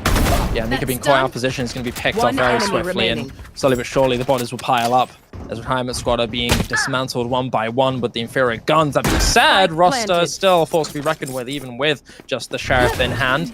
We'll take down one, and we'll have a Vandal in his possession to maybe eke out some extra exit frags. But I don't think that's going to happen, especially considering the 120 FPS are taking a much more proactive approach on this post plan, expecting some pushes through a traditional means, but not this time. Yeah, time's a ticking already, and you know, you just want to be able to whittle away, maybe move a few more orbs in your favor towards those knives. But the rest of FPS just chilling in heaven. Oh, the timing! Oh, not the best timing there for Ghost, unfortunately. But it's still going to be the round for FPS. I don't think they're going to be too upset about it. Oh, you don't want these numbers down. Vandals are very expensive, and roster. Look at this KD, by the way, 12 and 6, despite being 7-2 down. A 2 KD with only 2 rounds 1 and 7 lost. That is immensely impressive here from roster. Similar deals to what we saw from the opposite side in AAG on Lotus. This is really impressive here for the individuals. It really is. It really is. And you know, FPS are looking like a different demon right now. They're actually baiting for mistakes to come out. They're getting a lot of these trades because retirement squad are pushing without consequence, without good positioning from their perspective, and to be able to get the leg up is exactly what you want from these positions. You look at just the bait, the triple stack around A. Oh, are they privy of this operator? Surely, right? This is brazen once again, like we've always seen every time in squad. First blood will be in the hands of the blue side. Roster with that operator, tried and true, aggressive as always. And this time, contrary to last time, he will be backing away, claiming the space he already has and not wishing to take any more brazen choices. And that has opened up the forced rotation through from 120 FPS. Minikami on the opposite side will fall to Mika, and he's going to be forced to... He's going to hold that space pretty well here, pretty convincingly, as they're going to be rotating to 120 FPS. This is a tough endeavor right now. You know, you've got the A side being held by an op and the B side being claimed by a really scary controller player in Mika, who already has dealt one killing blow to your teammates. So what do you do right now? On AAG to open space. It's going to be such a tall order here. The operators posted up looking at 30 seconds so left. this might be the Killjoy's time, but once again, leaving it to the last 30 seconds. Oh, Sammy. Beautiful off angle to take down AAG, but he's still got more to deal with here. Goes with another. Out comes roster. Hunter's Fury as well, thrown out to try and catch anyone off, but it's not going to happen. Out comes the Not Dead yet, and this is where Ghost needs to find value, but the space is not there. Out comes that Toxic Screen to block the perspective. Just barely missing out on the fight onto Introvert, and that might have just flipped the script entirely, unless Headshot Abuser can do something about it, but he can't. Exley will close down the train. No, thank you, he says, as his retirement squad to get to 3. But once again, these retakes are being won by the skin of their teeth, Multi. This is just barely winning. It is barely winning, and so far, you know, right now, FPS, at least for that particular round, they were finally punished for just dry peeking, right? Like the dry peek around that A main corner into the operator, the dry peek around that B yellow on and getting picked off from B nest. This is, you know, retirement squad finally starting to see cracks in the attackers here from their strats perspective, and if you can get these angles right and get these picks early on, I mean, and get out with your life, like we've seen on the side of roster, it just turns the favor in your side. They need to be able to move a couple more rounds under their belt here. Roster with an alternative take here with this operator out through top of yellow. Will just barely miss out the hitbox there of Ghost, but not going to be long until he may find contact. But it's slow here from 120 FPS. They're very much doing a pretty even fair split, expecting some over-aggression. But soon contact will be made, and Roster, precise, not a single ounce of panic in his veins. He will cleanly cleave out the head of Ghost, and that is going to change things. Now that you know the operator's there, it seems like A is going to be next on the chopping block. Yeah, and unfortunately both controllers have their smokes deployed on B, so they're going to have to try to take this A without any of that. Potentially scary, but all too predictable for AAG. As you have Sammy now alone, you've got that kill contract and the double tap still available. Maybe a chance to use it to deny the plant, but it's not going to happen. It's going to be a 4 versus 4, and this time it's an eager retake attempt here from Retirement Squad. They've won it, but by just barely, and so things need to change. This may need to be more convincing. Out comes that kill, out comes the double tap, out comes the Killjoy ultimate as well, that lockdown thrown in. It's Mini Kami to be caught. If this pick comes through, it could be excellent. And Mini Kami, despite taking down the shield, will fall at the hands of Sammy, and now the snowball is in. They are running through, but they're detained here. They're detained. They've managed to bounce back. 120 FPS are still in this here. The shield is soon going to be running out. Moon with his angle is doing so much great work to stall out the time, and Headshot even pose a threat too far for Retirement Squad to be dealing with at this time. The spike is too far gone, and Roster would even lose this operator. Huge losses there, unless he picks it up, which thankfully is what happened. Still, you don't want numbers to be going down that much. You need this money to be huge. Yeah, and Retirement Squad had the right mentality. You know, you pop that kill contract early, you pick one off. That, honestly, from a stats perspective, increases your chance of turning the round in your favor by like something like 70%. But I just felt their timing was off. They couldn't get onto the site quick enough. Plus, the force back from the Killjoy ult was perfectly timed from AAG, you know, just being the clutch player overall. So, final round of the first half. And FPS looked like they want to paint the same scoreline that they received on the first map. AAG heard that step from Roster, and the only man who's been stepping on those top pipes area has been the guy with the operator who's been a 6 shooter throughout this entire map, and still that stroke of fear is going to still make them back away, not even daring to look into the eyes of that Jet, and Bladestorm is prompted as a response here for this retake potential. As the push is in, Ghost with the plant is going to be securing it, and it's now a long 5v5 post plant. It could be a bloodbath very, very soon. All 5 players versus all 5 on the other side. AAG with a slow lurk down mid. Hopefully the target doesn't spot them out, but it has to deal with Exley first. Comes the Viper's kit to slow it down too. Wall is up, Sammy with one, Mika with another. The timing is excellent here from Retirement Squad, but you still need more. This is the final round. You need more blood to spill. You need to triumph this through. Roster will try and change things. Ghost with another. Here, the heal is through. Goes. This movement is immaculate. And what a return. What a 3K. How did 120 FPS get away with that? It's excellent there from Ghost, using that close little cover to block the crosshairs of the other 2 members looking to trade their team.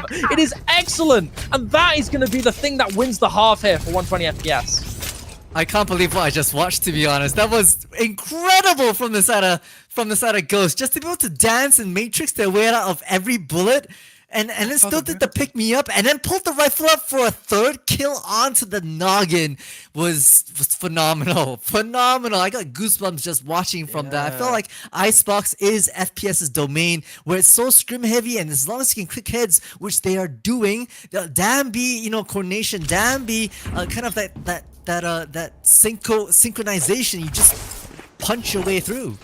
I mean, yeah, that pick me up was the thing that won the fight up against Sammy. And Sammy's been a scary player in this whole series, but that extra momentum just barely puts you off what you're so used to. And that's what makes Clove so scary in 1v1 situations. Give them one, and maybe the next fight will be unwinnable for you if you don't play your cards right. And so it's been well done from FPS so far with this new half in. It's now Time and Squad on the attack. Roster has been a terrifying force, still with a clean 2 KD, 18 and 9. Be the biggest force to be fearful of here.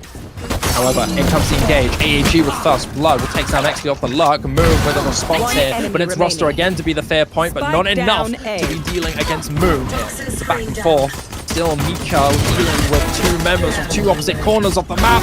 Fleet footwork, the knife's in! FPS, what are you doing? You can't be falling for rounds like this! Mika might just barely get away with the round! One bullet left, reload confirmed. Goes now with enough angle to maybe put this off. This 1v1, it's so tense! And by the skin of their teeth, it will be FPS to win the round, but that was not a time to be throwing away rounds. It's Icebox. Do you know what's happened when people mess around on Icebox? Have you seen it? You don't even have to look back a couple years. It's not that difficult to know. Icebox is a terrifying map to concede like that on, and thankfully, honestly, I feel like 1FPS kind of deserved to lose that round, to be honest with you, after what happened there, but thankfully, Ghost will keep things in check. Once again, Ghost, the anchor of the team at the moment, leading 19 kills to their name. Did I see Moon with a knife out there? I don't know. Maybe I'm seeing things. Maybe I'm going a bit haywire right now. But that was a little throwy from the FPS side. But fortunately, able to turn things around and hopefully buy up against a bit of a bum rush here from the retirement squad onto B. Yeah, it's a 4-5-man engage onto the B site. And with this wall confirming all those theories, the tap is in, but no commitment to the plot. You have some space here from Sammy claimed, and he doesn't want to give himself away. There's the pick, and this is where surely now the double tap's going to be popped. Headshot using off the side with the bulldog cleanly on the crosshair placement will take down two, and it's Moon to come out with this outlaw to be another force to be reckoned with. You've got Roster with this Marshall, but I don't think he's going to be able to really secure any kills unless he lands them straight on the dome. But it's his dome that's going to be blown out of the water. It's a headshot user again, checking the name out and making it sure that everyone knows the name for a damn good reason. A third onto him with the Bulldog. And Mika, one by one, will take down the train of headshot users. You've still got more, and you still don't have a lot of time left. 39 seconds versus 2. Soon, this outlaw from Moon will be very, very scary. You have Mika in a 1 versus 2. 30 seconds left. Facing the barrel of two very scary members here. This isolation attempt here is honestly quite surprising. I'm surprised to see Minikami doing this, because now Moon is isolated. If one shot lands, it's over, but it won't happen. It will be Moon to clear it out, and it's 11 for FPS. Yeah, there was a world that Mika could possibly isolate these 1v1s with that high movement up top. But that wasn't this universe, and FPS will be able to get their anti-eco in the bag, pulling away from a solid scoreline. And now retirement squad, I don't even think they bought up against, right? In that previous round, 10v3, opted for a deep save. So hopefully moving into this next round, we'll be able to challenge that mid space. Turret placed in kitchen, very strategically in that deep line, and a very interesting Viper smoke. Roster, so quick on the draw, so willing to commit to the fight, but he's not in the right angle to deal with 3, especially AAG, who deals killing blow. But look at this, I mean, this is already no holes barred, no punches pulled here for Time and Squad. They're willingly going into this so aggressively, and it's Ghost to be the next victim here on the chopping block, but he still survives thanks to the Stinger, with the double tap soon to be running out as well. Sammy is vulnerable here. He hears the drop down, and he knows that one is chasing behind him, and he still can't react quick enough, as Ghost, with just 1 HP, or just barely any HP left, will survive. And it feels like every moment there's a chance for Time and Squad, it just bounces right back in their faces. Squad 10 the FPS will still continue their train of momentum. It's important to note, you hate to be the one to mention it here, but Introvert not had a good game. You know, of the rest of his teammates who have been doing solid overall, he's 0-14. It is a nightmare scenario for this Sova player. And we've seen him do great work on Lotus with the fade. This time it's just really not his deal, and that might be courtesy of the ones he's had to be facing, like Ghost, like Headshot Abuser. I mean, it's not been a good game for him so far. Yeah, and even with the assist, you know, you expect maybe getting some help around with the drones or the recon darts, but not much value there found either. So it might be this final round here as the attackers try to storm a slightly different look, very aggressive onto the A side. The drone comes out and a dash in to make that space work for them. So much good space being secured there. It's courtesy of the user being used. Blows, he is the one with the utility to back up his team. Roster with one onto Moon. Still dire straits, desperate measures needed, and it is him to be stopped when it matters here. You've got Nikemi reaping this little under angle, but Mika will catch him out, and so the spike will be confirmed. This might just be a flawless coming through now from Retirement Squad to bounce back. A hell of a response, but maybe too little too late here. Mika will not pull down the headshot user, and so that is a flawless, but you've got so many more rounds to climb. How do you come back from this? I don't know if you can. Yeah, it's such a tall order right now. It's climbing Mount Everest, to be honest. To be able to just work your way round by round has to be done to perfection. It's a good start. That last round was, if anything, perfection with all 5 members being able to stay alive. You want to keep your economy healthy, continue to farm your orbs through kills and hopefully orbs on the ground as well, and make your way through the site. It will rest on the shoulders of Roster and Sammy to make that space, and they want to try A once again. You know, Viper, while deployed late to maybe catch these players off guard, but it's going to be Ghost round this corner as the sole holder of this A site. Still great space being claimed here from Introvert's drone. Enough to give Roster the confidence to engage using that tailwind, but look at this, a very rapid response through here from FPS. Out comes that kill contract. Ghost now on the chopping block. You need to win this fight against Sammy, and when he will, takes a little bit of health, but will come back at full HP, at full capacity, and so he's ready to continue this momentum here. Roster will eliminate that drone. No threat coming through. No Hunter's Fury able to be used. Mika with one onto Moon. Nikemi on the exchange will get the trade in, and it's a 3 versus 4 in favor of 120 FPS. Roster needs to be the one to act up here. Soon going to be a swing, surely, maybe even a double up, high-low double swing. Roster, look at this space he's claiming, but can't claim it for long enough. He's fallen down. Integral gets first kill of the game, and it's Exley with 1, but not enough to deal with Ghost, who will get 3 and close out the map for FPS. Back-to-back, one-sided, destructive maps that we've seen so far, Multi, and it's going to be map 3 to decide it here. It's going to be Haven, and when momentum is an issue, and when you have Haven up next for FPS, you have to be a little bit afraid here for Retirement Squad.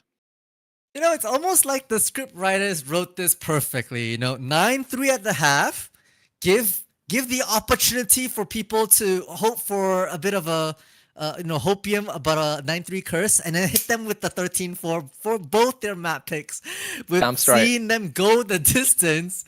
And honestly, it has been cinema so far, to say the least. Yeah, we'll have to wait and see, you know, if we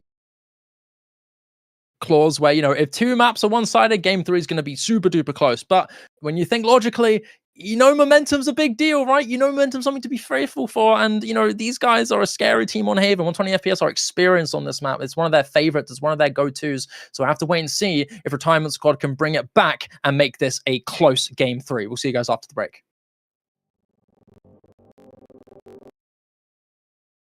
Oh, no, it's the leaderboard. It's the leaderboard. No break? We want to talk about stats, yo. Stop. No break? Firstly, okay, no break. My bad. I'm glad, Shiba, that you caught it right at the tail end of your play-by-play. That extrovert managed to save themselves at least a kill right there before they were traded out on that A site. So thank goodness indeed. 3 assists as well, but I don't know about you, but 1 is infinitely better than nothing. So that's a big 100%. relief to say. But like, you can't dogpile on him.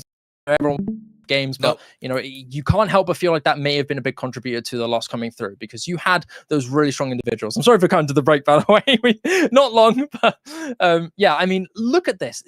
It's a bit surprising to see a full 13-4 win when you see Sammy and Roster this high up on the leaderboards here. This is some exceptional work from these 2 duelists, and proving why they are a threat on this map. It's just safe to say that, you know, the other members of the team, including the general team usage, is not well enough here, and that was the thing that backfired on them, especially with some really strong clutches, most notably from Ghost and Headshot Abuser, to really make that extra sting. Yeah, and also just to put that extra nail in that coffin, Roster and Sammy together had 10 first bloods, which means that more often than not, we saw 120 FPS working in an agent deficit, but still managed to turn the odds time and time again with some incredible plays and just incredible mechanics, to be honest. And that really favored Icebox for their perspective, right? So I think kudos to them on understanding their win con, matching the way they play to the map. Yeah, highly agree with that. With that being said, it's been a back and forth of one-sided games here. Guys, next map is Haven. This time, I promise this time, we'll see you guys after we break the Haven. Let's hope this game 3 is really, really good.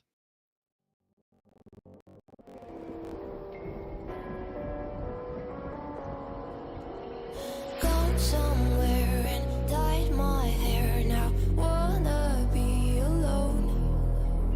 It's much to bear and you don't care and I won't play alone.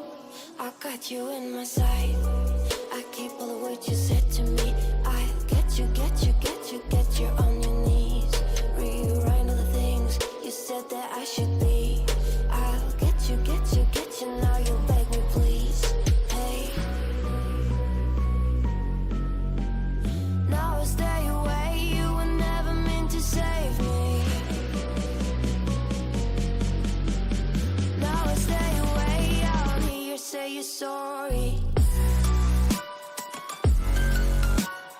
Hate I even loved you. Hate I fell in love with you. Hate I even loved you. Hate I kinda fell in love with you. Hate I even loved you.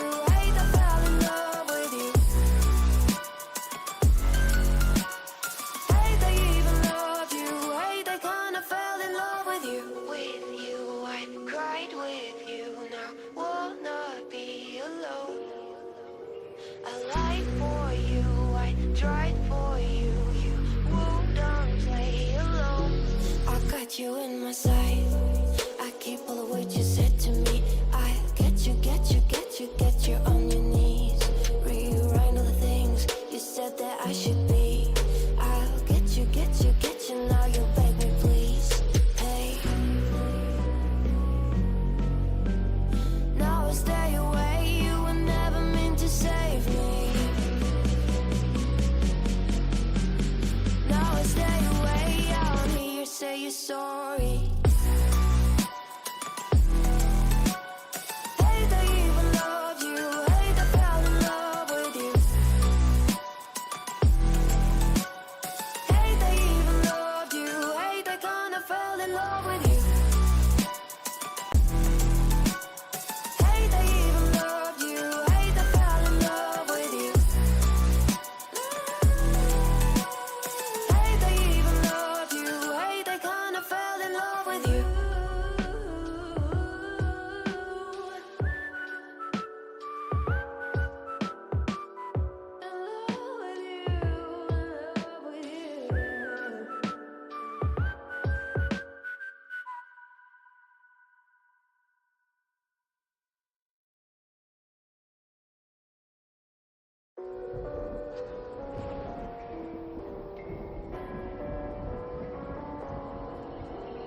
Gone somewhere and dyed my hair now. Wanna be alone. It's much to bear and you don't care and I won't play alone. I got you in my sight. I keep all the words you said to me. I get you, get you, get you, get you on your knees. Rewrite all the things you said that I should be. I'll get you, get you, get you. Now you beg me please. Hey. Now I stay away. You were never meant to save me. Now I stay away. I'll hear you say you're sorry. Hate I even loved you. Hate I fell in love with you. Hate I even loved you. Hate I kinda fell in love with you. Hate I even loved you. Hate I fell in love with you. Hate I even loved you. Hate I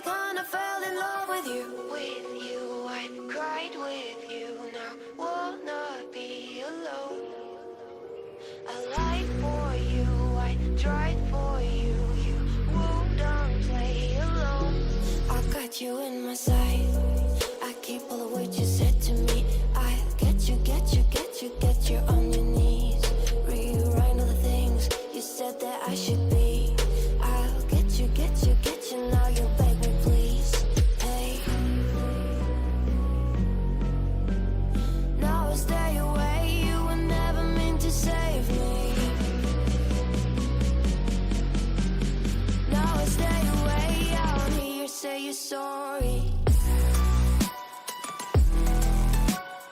Hate they even loved you. Hate they fell in love with you.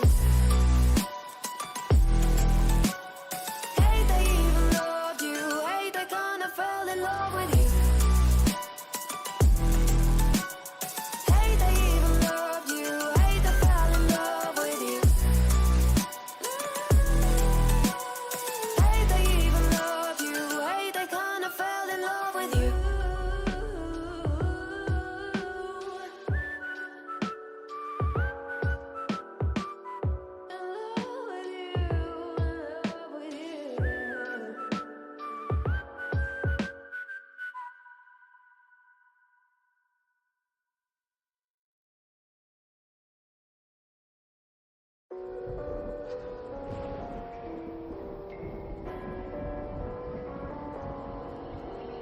Gone somewhere and dyed my hair now. Wanna be alone.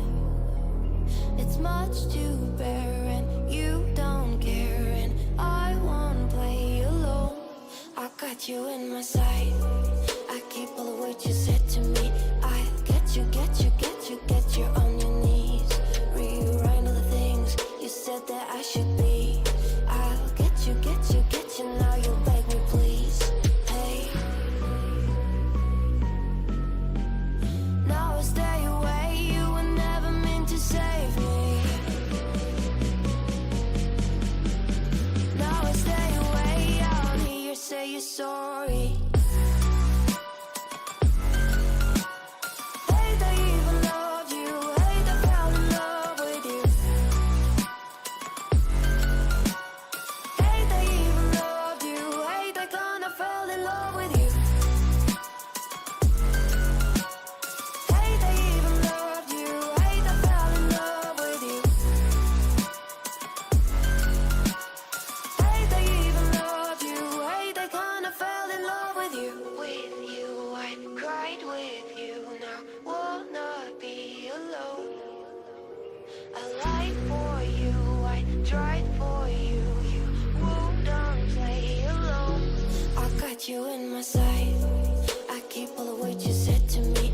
I get you, get you, get you, get you on your knees. Rewrite all the things you said that I should be. I'll get you, get you, get you. Now you'll beg me, please. Hey. Now I stay away. You were never meant to save me. Now I stay away. I'll hear you say you're sorry. Hate they even loved you. Hate they fell in love with you. Hate they even loved you. Hate they kinda fell in love with you. Hate they even loved you. Hate they fell in love with you. Hate they even loved you. Hate they kinda fell in love with you.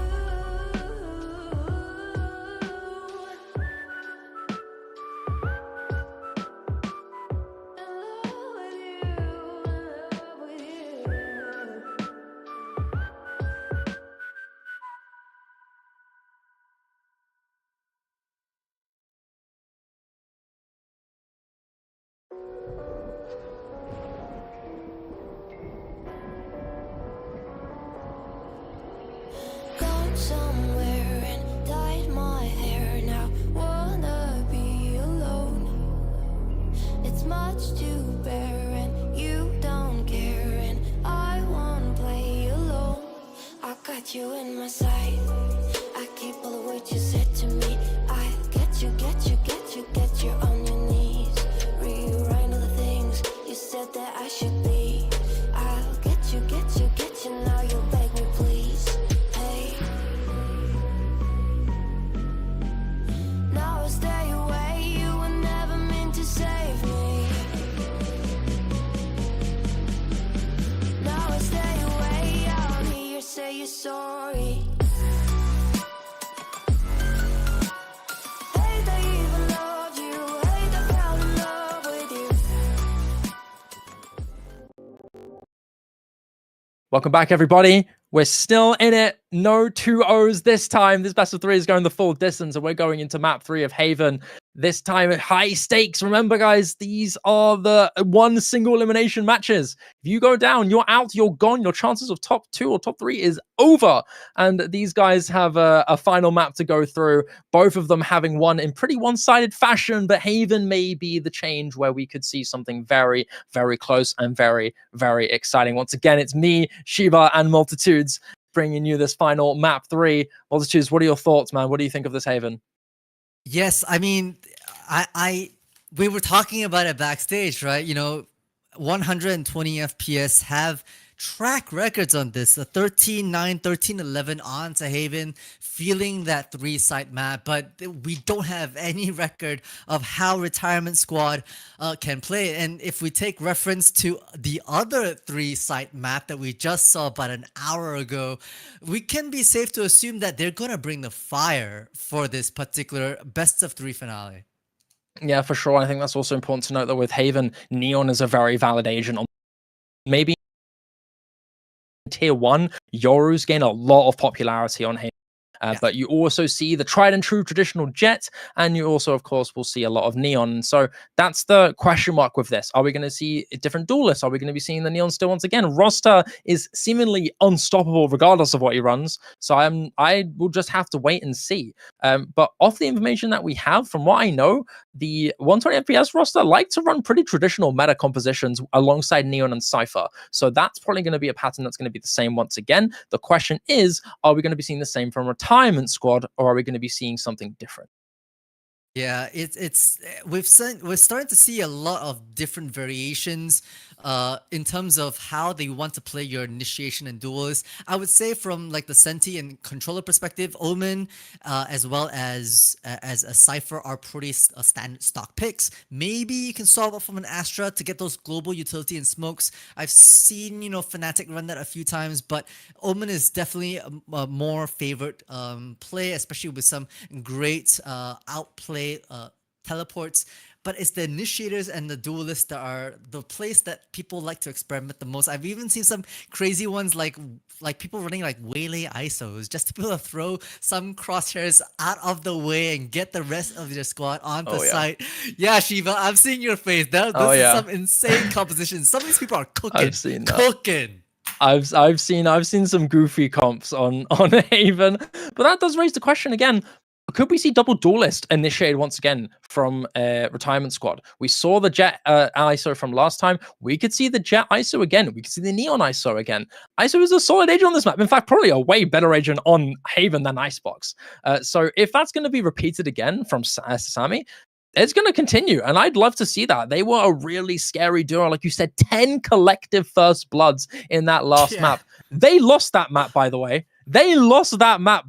And still having 10 first bloods collectively tells you how scary those two are. And so that's something to really bring up in this map coming through. And so as we, soon segue into the agent select, I'm really interested in what we're going to see, because there's loads of options here. It's kind of like a perfect mix of both Lotus and Icebox coming in together. Lots of Sova, lots of Omen, lots of Killjoy or Cypher. We could see either of them. It really depends on how they prefer it. So this, honestly, in my mind, has the most potential for diversity in this series.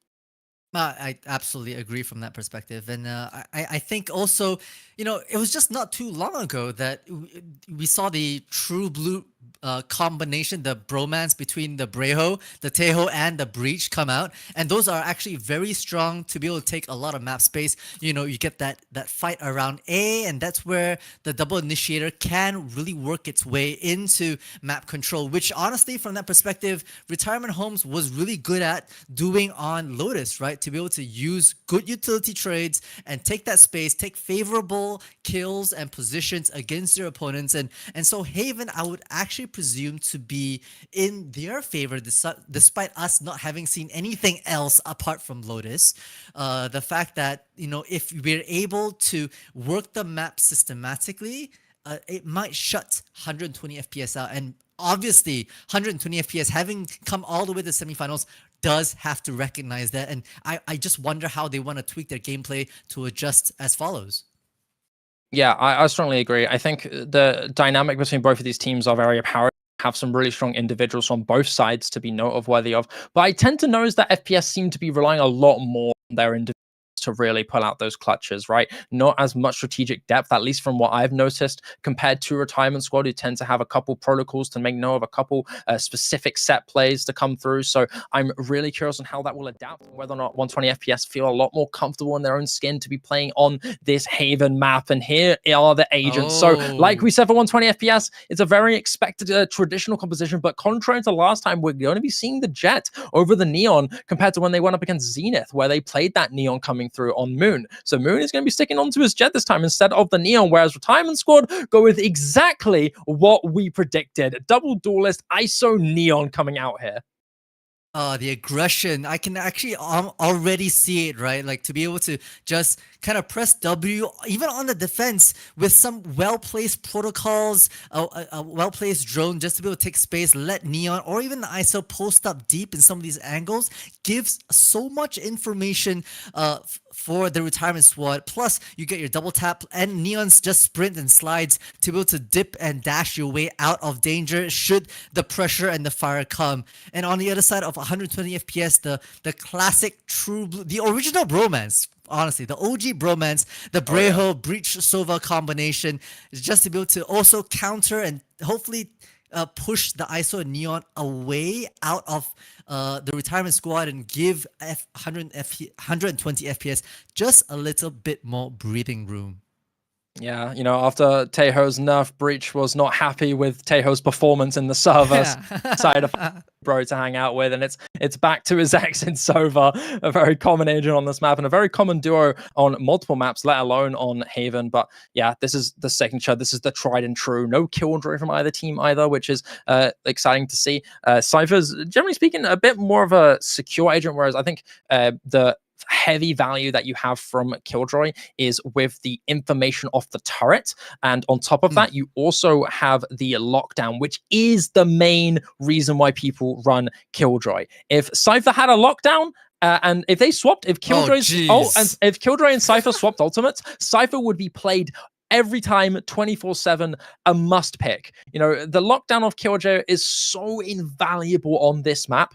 And so, you know, that is why oftentimes you see it locked in. But Cypher is, generally speaking, just a much stronger agent widely in terms of utility. You know, you also can use that nerf to good advantage. It never runs out over time, and you can use it later in the mid round to call or catch out any sneaky rotates that the enemy team want to pull out on you. And so, Cypher is kind of slowly but surely becoming the strongest agent on this map. You know, even though Killjoy has been the queen of Haven for a very long time, Cypher, you know, having initially shown a good appearance in around, I'd say, late to early 2024, you know, nowadays is almost one of the mainstays and an equal to Killjoy, if not soon a superior.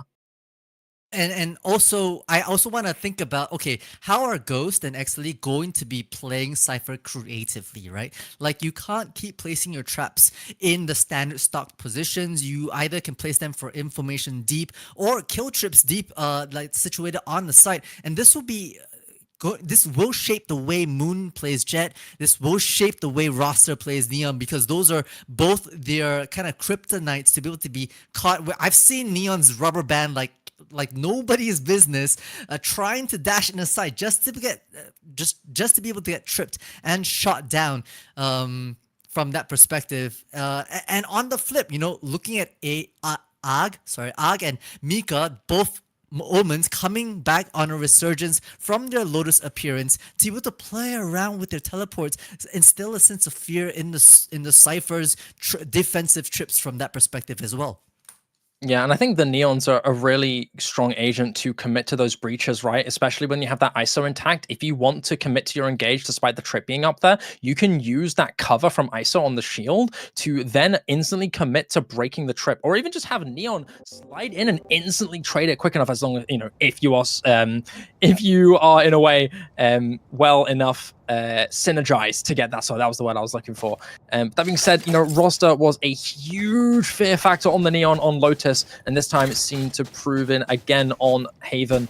He's been probably, arguably in my mind at least, the MVP of this entire series. He's been playing exceptionally well through and through, even with this team falling on that second map of Icebox. But it's time for Haven into game 3. We're already seeing some aggressive takes to come through. Sammy with the first blood and Mika to back him up in spades here. This garage take attempt has been almost meticulously picked apart in the blink of an eye here by a retirement squad. Spike and it's down, Mika soon C. to get himself a 4th kill onto Headshot User, and that he will. No ace for him, but still a near flawless round for retirement squad. Oh, just open your mouth and the round's over. Blink and you miss it, to be honest. Round 1, the pistol going the way of the retirement squad.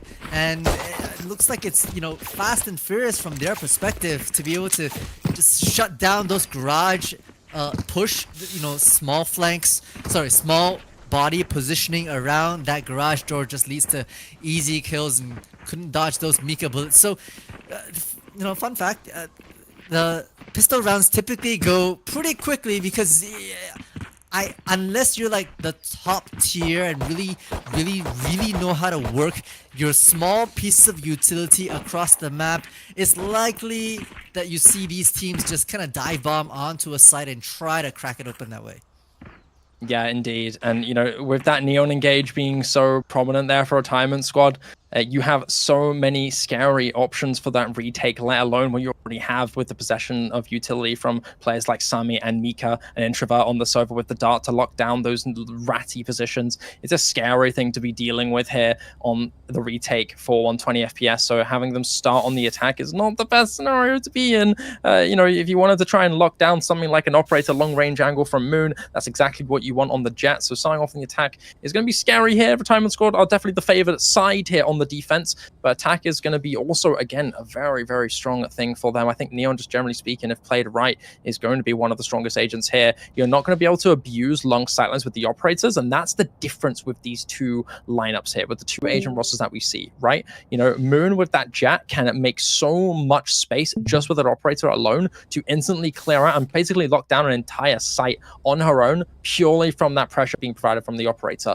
Whereas for retirement squad, you're going to be relying a lot more on aggressively claiming space early on to use that speedy Neon momentum to get you some either early picks or instant threatening space that deny the enemy team of a chance to take that site in its entirety. And that's the difference that you have to look out for both of these teams. You still have the tried and true Beach Sova plus the Jet with the engage ability here, but retirement squad are definitely the superior in terms of deathballing onto the site.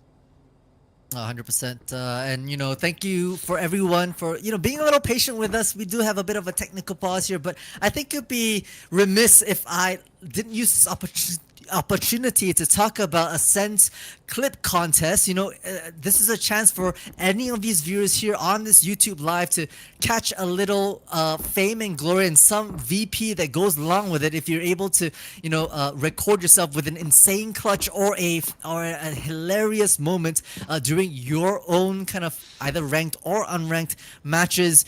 Send it over to the Ascent Community Cup, tag them on X or Twitter, whatever you want to call it, at play_ascend, and make sure to follow them to stay updated. There you can stand a chance to win 1,000 VPs for 3 winners. But now the timer has gone back live. We are back into the game, and this is going to be a bit of a showing here. Ooh. Defensive side do have their long range and short range weapons, so it will be up to FPS to crack that open.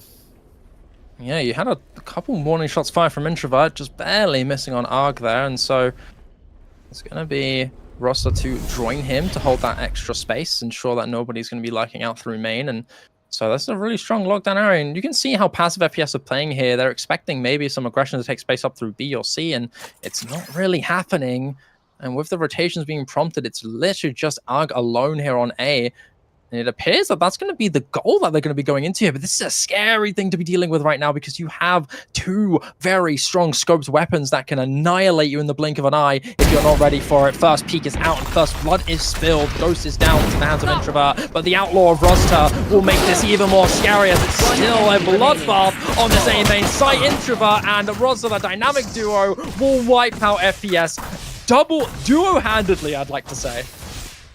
Yeah, and once again, it's Minikami being the sole player to deny a flawless against Retirement Squad. But all that they could do is bring down one. Nothing more to it, to be honest. And Retirement Squad have to be happy with that. They actually forced guns across all 5 players in their second round. So moving to the third, we'll still be able to at least get a stinger on board. But on the flip, we see the Vandal gang online, maybe pressing W, maybe working that mid space. They have to deal with some of the trips down mid, but gonna be that Outlaw taking aggressive space onto A, but backing out there quick and easy once those warning shots come out. Yeah, warning shots fired. Sammy spotted off the Chico Ghost. Seeing himself get a little jump scare. Whoa! That's a wild I saw that. But at least now they know that information is in their pocket. And you've got Roster kind of rotating, running around everywhere. You saw him initially on A and now rotating up through Garage to back up Sammy here. And it's a tough situation there for Arg to be dealing with. Effectively pincered down by the barrel of Roster's Outlaw. And so that's first blood dropped. And that's a really good one to be dealing with right now. You have this you have this third round full buy here from FPS. You need to win this round if you want 20 FPS. If you don't get this, it could snowball into a disastrous situation here. As the fault line is out, out comes the engage from Moon, and he will take down Roster courtesy of the blind there from his Omen in Arg, but he will fall in a second afterwards. It's a back and forth, but the kill feed is still going in red as this Introvert forced to hold the fort with the Stinger in hand while he waits for a Cypher to get that flank in. Oh no! Headshot abuser, that is not a good look, buddy. Introvert just took you down with the classic out the smoke, and it's up to Ghost on his own. A sharp shooter indeed. Still needs so much more to deal with, and he can't do it. Disaster striking for 120 FPS. I'm gonna glaze when I think it's necessary. Right now, Introvert is doing way better than we've seen in the previous map. So kudos to Retirement Squad for turning up to play. Right now, 3-0 is the scoreline, and unfortunately, with Arg dropping so early on in that mid round, during round number 3, no smokes online, couldn't get some of those sight lines blocked off when they tried to take that A. Moon did their best with the dash on, but now gonna be forced on a bit of an eco here as they send and pressure down mid. Roster's Outlaw is pushing up, taking a little bit of extra space, and the Paranoia is going to force them back too. That's so much space established here, but Roster has that cover out through the middle window, but he's missed both of the shots, and he can't land the rest on the cloud. Moon will take him down, and Sammy will lose his double tap shield. It's back and forth, so many moments of blood being spilled, but it's Roster, the only one to have fallen as of yet. Introvert with this flank might have just found a perfect moment to make the most of his distance, and it's 3 for him with the Vandal, and it's only just one in Moon who can thankfully get one, and actually will, I'm sure, to Introvert's big irritation, steal his ace, but it's still a great 4K there from Extrovert. What a return to form, contrary to the last map we saw in Icebox there. Only getting 1 kill, having a really big struggle. Now coming back to be the king of the lobby, 9-1, proving that he is a worthy player on this side and a worthy competitor in this tournament. That's the thing, right? That's the thing about some of these tactical FPS. If you're feeling it, you're absolutely feeling it. And right now, Introvert is basically him. And right now, the snowballing has started. Our Retirement Squad is rolling in the dough, being all barons throughout their finances.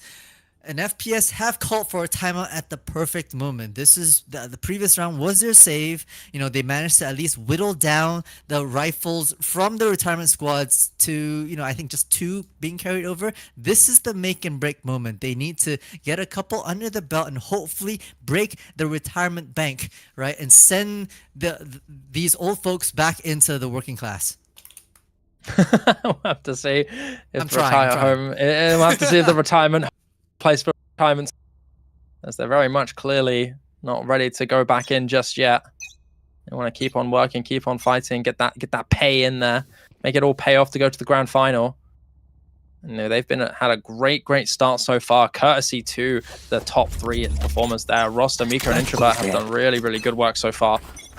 120 FPS need to find some sort of bounce back, especially after playing so well in that previous map of Icebox together. This smoke is although really strong. You can't really be too careful against a player like Roster, who will manage to get the early peak down, but he will concede. Operator now in their hands, and Moon is privy, suspicious in fact, of a potential Sammy lurking up there. And so with that spam through to lock him down, you've got Introvert jumping around to maybe clear something out, and that dart is out. He's going to be cleared, and he's in big trouble now. You need something coming through, and it's Introvert to back him up, but it's Kami to trade. This 1v1 is soon to be imminent. It's rather know who will land the first shot, who will peek at the right angle. Sammy is expecting some extra space to be claimed, but it's not going to be the case. He's going to be backing away as Arg uses his smokes to claim more space, but it's Mika to close him down, as it's just Ghost now alone on through B. This lurk could be huge here. Mika is not susceptible to the potential of that lurk from Ghost. So this is a slow pitch change coming through onto this map here. But it seems like B is going to be the site that they decide to commit to. Oh, but it's going to be all on Ghost to basically do this crazy look. I don't know if we'll get spotted, unfortunately, right by the side of Minikami. Now in a 2v2 situation, and this plot comes down. Does miss the dart there, so not able to secure the information of whether or not Exley is still lurking in the shadows up through a link. You also have Sammy slowly clearing Garage and might soon start bumping into Ghost, aware of his potential presence, spots the top of that, tippity top of the hat, and that's enough for him to get the kill.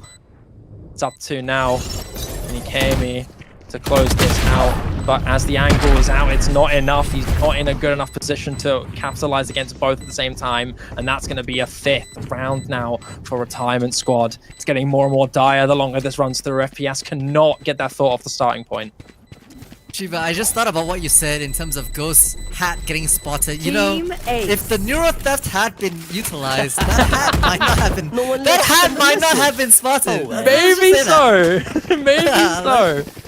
You never know. You never know. Maybe you never know. But I love the offensive smoke that FPS come out. That was a great idea, coming out from the timeout to place that smoke down A mate, forcing the push. And honestly, Roster even getting one was super lucky. Was traded out at the very least. But it is these kind of ideas that you really need to pressure and work the map. And hopefully, coming out from the timeout, maybe can bake a few more ideas moving forward into round number 6. They need a confidence booster soon. Roster on the operator, looking to apply even more pressure than they already have. Still. Oh, close to landing that shot onto Minikami. Oh, he's counting his lucky stars, kissing the ground that he's still alive after that one. Goodness me. It's away with it just barely, and so the throw of the operator on C potentially now eliminated. Shock darts come in to break out the trips, and that's going to provide a lot of pressure now to force Exley to essentially kind of stick around the side, maybe even prompt a teammate to come and back him up here. That smoke dart cover to help him just a little bit, but soon this 5-man engage is going to ensue, and Exley is going to be forced to face the music in a 1 versus 5 here. Out comes the paranoia, out comes the flash. He's in so much trouble, but it doesn't mean much. He still gets one, and you've got Mika with the TP, enough to get more. Roster with another one thanks to that overdrive, but it's now a 1 versus 2. The plant is knocked down, and numbers are in favor of Retirement Squad. Ghost alone, waiting for the right moment. Retirement Squad are patient. They know they haven't planted yet, and he's eager to catch someone who's reading, but Sammy's angle is going to be lost just now so quickly. The timing not going to work here. It's Ghost. Out comes the Neural Theft, and now Introvert's revealed. He's got the spike, and he's got 20 seconds to rotate, but is this going to be the right decision here? Is Introvert going to catch him in time? No, he's not, and he's going to be coming to the partner onto the right side of B, and it's down. It's a 1 versus 1. Cameras out the utility in his favor, but Introvert, not enough! Had the jump, had the right angle, had the right timing, but still can't land it when it matters. The top performer on Haven so far will pull up a slip-up that has given FPS the opening round. A much needed reprieve, to be honest, for the side of 120 FPS. You know, I love, once again, those deep smokes popularized by 100 Thieves back in 2022. When you put an offensive smoke at the choke of C main, it disguises and doesn't reveal how many players there are. It actually sent Roster away out of that C site with the operator. They still charged forward, and fortunately Ghost able to clutch up when it really mattered. Indeed. And it's a similar site take again coming through from FPS. You have Bladestorm out from Moon as well. Deals some extra potential damage. Hunter's Fury reveal 1, and so this may just damage done. Actually is tagged, but he's not going to go down. He will evade it thanks to the freak footwork. But you got 3 members, soon to be 4, of Retirement Squad staring you down, waiting for the smoke to come out, and soon contact will be made, and just barely, Minikami will get away with it. He gets the tap as well. Hunter's Fury out in response hits so many, as in get 2. Mika again with an exchange, but the numbers are so low, the health is so low for Head Drop users. He's taken down. It's just Arg, a very, very strong player who can change the tides here as damage is taken for a side that's mutual. He's got the paranoia. He hears the drop, and it's Arg to close it out. Just barely by the skin of his teeth. What a round we just saw. Oh, 120 FPS are now turning things up. I feel like with that timeout, yes, they walked out of that with a bit of a loss, but now starting to really gain momentum in terms of understanding how to explode on the site, whittling down the defenses into hopefully favorable conditions. But it's that tail end when individual prowess step up and get themselves a kill. Even though Introvert came out with a scorching Hunter's Fury, absolutely demonic from that perspective. Revealing area. That Hunter's Fury felt like the thing that would have given Retirement Squad the round. It would have almost guaranteed it, but no, not enough. The responses are just gorgeous. I mean, Minikami getting away by this, just barely by a hair. Getting away with not getting one shot with that operator is massive, and now you need some different strategies to be picked out, and it will be the take here from Roster, but he only gets 1. Swiftly traded out by Moon. And with the courtesy to the position he's forced to be in thanks to that trip, he's not really in the most comforting position. You know, that trade is almost kind of free there for Moon afterwards. Yeah, and when you're on the defense, now having 4 players cover 3 sites, that's not what you really want to be able to have. You know, taking the nice and slow approach, making our way onto site, going to be forced back kind of by this paranoia, but in goes and C is theirs. He's going in as a one-man army. He's running on Exley, who will trade. He gets another one as well to Ghost off the top of the flat, and he is in a really strong position now. Mikami is down to Sorobos, so now Exley's alone, cornered and dead. But this flank from Sammy might just be perfect, unless Ugh! Hey! What a reaction there from Ugg to quickly flex back on the 180 and take him down. Not even a lot of damage to be endured there. But a clean way to end it there for FPS. Alright, eyes at the back of your head is what apparently is needed to survive in these Valorant gameplays nowadays. Holy, a quick 180 flick and Og will claim that kill and the round for their team. And the snowball is really starting to start. You know, Retirement Home now wanting to call a timeout, having them regroup for a bit of a powwow. Between the 5 of them, they're walking into they're walking into an eco, hopefully can dwindle down the rifles from 120 FPS and make it a bit of a gamble on to round 10 might be their game plan. You know, we've seen them maybe gamble stack a little bit, but on a 3-site map, that's always a bit hard, you know?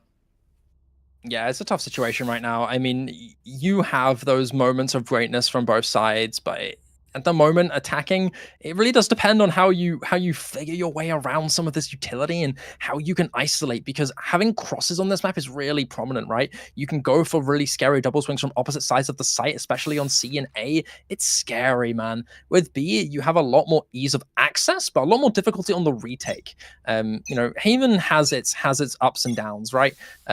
Garage control is obviously the instant thing to be afraid of here, but with that neon on the side of Roster, it's instantly able to be claimed. You know, A is a difficult part of this map to retake, right? So if you can aggressively hold that space early, that's the big winner there for you. It's essentially a whole quarter, or honestly, nearly close to half of the map basically free for you. Mika with an attempt at the Marshall to get an early pick will not succeed, as Minikami's get an early pick really quickly. Oh, the micro mistakes, you know, Mika moved back into firing position without having the gun come out fully on top, and so we'll get punished for it. No smokes for the rest of the defensive half, which was very crucial for them coming back on site. Sammy's not spotted. Whoa, this could be interesting. If they commit to this engage and don't clear it, he could be huge in. Moon with an attack clear will still land the lethal shots. It's Sammy, even while spotted. No fear with the Sheriff in hand. The guy's the fastest man in the West, and it's clear to see why. Here comes the paranoia from Arg, but it's not going to land, and so the still pressure is there on Garage. Ghost and Arg need to win a 1 versus 1, but Sammy's not allowing it. It's a 4K for him to bring back the momentum here for Retirement Squad after conceding 3 in a row. It's back on their turf now. What? That was insane. Honestly, like Sammy with the craziest flick shot in mid on Icebox does it again with some beautifully placed Sheriff headshots, and then you give them a Vandal and it's game over for the rest of the attackers here. So honestly, was not expecting that. Maybe was expecting Retirement Squad to whittle down the weapons coming up from the timeout, but claiming the round for their own is the best outcome they could have possibly asked for. Yeah, agreed.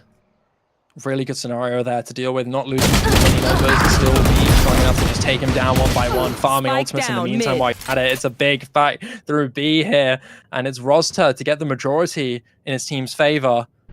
Still with really strong weaponry. There's a chance at a rebuttal here, and it's going to happen. 120 FPS will take 1 and use that neural theft to secure that information. It seems like they're still going to be coming into the C side as well, despite having so much time in. Going to be from the shadows pot from Mika, but he's going to be spotted swiftly, and so he's down. Introvert onto Arg off screen is going to make the numbers against 120 FPS, and it's up to Ghost, a man who's been very, very threatening in these last maps, this series as a whole. He is the one to look out for here. The dart is going to reveal him. He's going to be forced to commit to a fight, and he can't land it. Introvert take him down, and it's Retirement Squad to get to 7. You know, the scoreline doesn't do this justice. You know, 7-3, yes, 4 rounds pulled away for the Retirement Squad, but I feel like round after round has come down to the absolute wire at the moment. Unfortunately, that force from FPS didn't quite work out, you know. Going to be forced into a deep eco before they face off on their the final round on their attack half, and the operator once again back in the hands of Roster, back maybe positioning themselves into cellar where they're gonna be able to have a bit of a fight here. Look at this early space wanting to be claimed up through sewers. It's just Moon alone here with that bucket in hand, expecting someone to be extra greedy, but you cannot even dare to peek this if you're aware even slightly of Roster with this operator. You heard him be running up with the drive, with the Neon running to go back up to save himself from conceding thanks to the fault line being used. And so, you know, even though he loses some space, that operator is still a huge threat. And Introvert is looking to make a little sneaky play, but is punished quickly by Headshot Abuser, one tapped by the Sheriff. And Sammy, he knows that he wants to catch it. He sees a piece of candy, and he will fall for the bait. Sammy now with exchange with Venge's teammate will soon be running into Ghost. And look at this utility being unsued here. They're not aware here of Moon with this Bucky. If he finds the right timing, this could be massive here. Moon, classic in hand, he's spotted out. Maybe he has to pull out the Bucky now, surely, right? Sammy and Roster, they're aware, they know of his location. This fleet footwork from Moon is excellent. He's not giving away the Bucky, but soon he has to throw it out, and he can't get it done. 30 seconds left. In comes the sight. That perfect kill contract use from Sammy. Could even have the numbers. If Mini wins this, he can't. Not going to happen. Goes with an exchange, but still a 1-on-2. Once again, similar scenarios before, not the right timing, as Roster will close it out. It's starting to snowball again. Multitudes, it's not looking good here for 120 FPS. They bounce back once, and that's all the bounce they ever get, as a Retirement Squad are just dominating the rest of this map. They are, you know, they had those 3 rounds coming out from their own timeout, but quickly now the defense is starting to really find their pacing with some very aggressive and egregious moves, to be honest. They, you know, no one expects a secondary Sammy right behind Mika, who already dropped, so that's a lot to have to deal with. Now the Odin online as well, just to be able to push through these paper mache walls. Mika having 2 rifles of their own is gonna be a bit of a gamble, as now the extremities are being worked. Look at Minikami using this Hunter's Fury to perfection. Axley is down, and that's a big piece of utility taken away from you here. Ghost off screen as well will take down Roster. And that is 2 big spearheads of your sight in your defenses gone early out of the picture. And Sammy, although just barely evade, spotting out Arg. Drop the spike. Still not really the scenario that you want here. You're expecting maybe potential rotation now that you've maybe seen a small little bit of the hitbox, but He is not on their crosshair. It's B. And I think now you can see Mika kind of aware of it. He's going to communicate to Introvert that he's going to be around. And Introvert has zoning intact. And the Rolling Thunder will be directed specifically at this A side to give Moon that extra space. But it's not going to really work out here. No one's caught out. And this drone is going to stuff him out very quickly as well. Definitely been spotted on top of being scanned here. Ghost is expecting Sammy to be creeping and crawling up here. But it's Moon and Head Drop User to win the fight. Ghost onto Sammy. It's a flawless from FPS to end the half. Honestly, I wish they brought these strats earlier on. They worked the map slow and steady. They waited for the aggressive push out from the side of the retirement homes, you know, impatient with it, pushed down A long, and because of that, were punished for it, for basically giving away their lives for free. I like the ideas, but now we're at the flip. We're back into pistol and FPS. Yeah, managed to close the gap slightly, 4-8. A bit of deviation from what the scriptwriters had thought, but at the very least, only 4 away from tying things back up. Yeah, still an exceptional KD here from Russell Introvert. I mean, 14 and 7 of Introvert, 2 KD, really coming back in full force. The Retirement Squad are coming out in full swing as this engage is instantly in. It's again similar to the first one. It goes to drop first blood, but it's quickly exchanged from Sammy. And this space onto Garage is massive here. This C split is gorgeous, but you have this flank coming through. And if they're aware of it, this could be a scary pincer play to ensue from Arg and Roster here. Arg and Moon, sorry. That's to really matter on whether or not you can land the shots because you're in a tight position now. As the post-plant bomb is ticking, Spike is ticking down. You need someone to give. You need something to fall through. The dart is revealed. Arg onto 1. It's a trade and exchanges back and forth. It's in the favor here of 120 FPS. What can they do? Son with a third. Might even be an ace, but it's not. It's going to be actually the steal. But the fuse is coming through. But he came in, sticking down, and it's the defuse. It's perfect. 120 FPS will barely get away under the nose of Exley and Sammy, who were demolishing off of long. It's not going to matter. It's going to mean Jack. 120 FPS will win the pistol. Not like this. Not like this. That was diabolical from the side of 120 FPS. Just holding the fuse, not giving anything away. Unbelievable guts that took. Pros don't fake. This is the difference maker, my friend. You know, if we see FPS close out this second round, convert it cleanly. You know, Retirement Squad are in a scary position. Only being 2 rounds separate, this could be a really close third map. Roster will invest. He's going to be going into this Bucky. Even if FPS had lost, 120 FPS lost around before, you still have so much confidence brewing out here from this Neon. Looking to close some space. Top Outlaw in hands of Moon will miss the 1, but get the second. Introvert being a little bit more cautious now, privy of that Outlaw, looking to scan, looking to check, but with that cam checking out the Outlaw, the Bucky possessing Roster on the Neon, he's going to have no choice but to try and commit to space or just leave or just retreat because they have this locked down. Soon the peek in. Gap in the smoke is perfect for Moon as he will take him down. He's scanned, but he's hiding well enough here. Ghost on the tip. Mika needs to change something here, and Roster will join in too, but it's a one-on-one now. Roster with Sheriff. Ooh. You do. Are you ready? No, you're. That's the round. FPS will convert.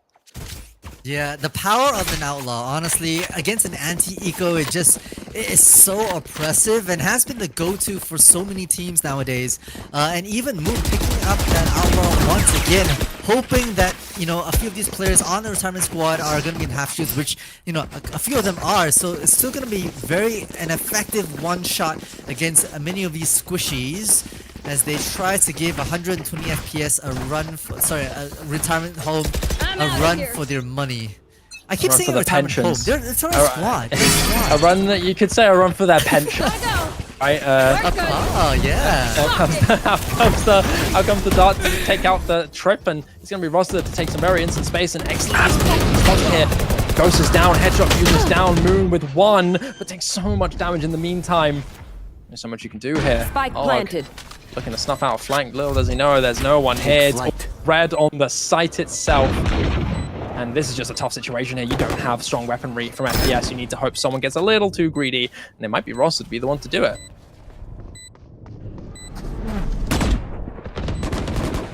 Thrown. Arg with one, Introvert with a response here. But Moon and the Quick says Pete needs to try and hit a headshot or maybe just take down one. Roster with an attempt, but it's not going to be enough. Time Squad will pin the momentum once again back in their favor. It's still very much anyone's game. Yeah, and if you're 120 FPS, yes, you lost the round, but you got to be happy that you were able to whittle down, the weapons to a single one being brought over to round 16. And this is when things really start to get interesting, right? The HUD is back up. We are able to see ultimates really starting to be cycled in. Sammy 1 away from that kill contract, and Hunter Sphere a couple away from Introvert, and I wouldn't be surprised that right now our top frag on the attackers will be able to pick a couple up themselves. Yeah, it seems like C is continuing to be the target for Retirement Squad. But this time Arg is there to prepare. He's spamming through and he will get one onto Introvert. And that's a big utility now taken away. No one making a chance to clear space. It's Roster who has to claim it himself just by the skin of his teeth. And he will just walk out and one tap two almost casually. As the plan is down, the numbers back in favor of Retirement Squad, courtesy of that superstar duelist on the red side. Now Methodical, they're really trying to figure out where these players might be. Everyone's kind of holed up. It's actually going to be Exley if they can get a flank on this. But the timing, this is all on Roster in a good enough position. They stole him, but still 4 kills. I mean, what do you do in that scenario? Almost an impossible task unless you spammed and made the read. You were cooked from the very start. Yeah, no flashes to come out, no drones to make headway, unfortunately, from that perspective. So just had to peek it with their faces, and the faces took the brunt of the damage, unfortunately. And so now double digits go retirement home. This is honestly as close as it ever has gotten in this best of 3 series.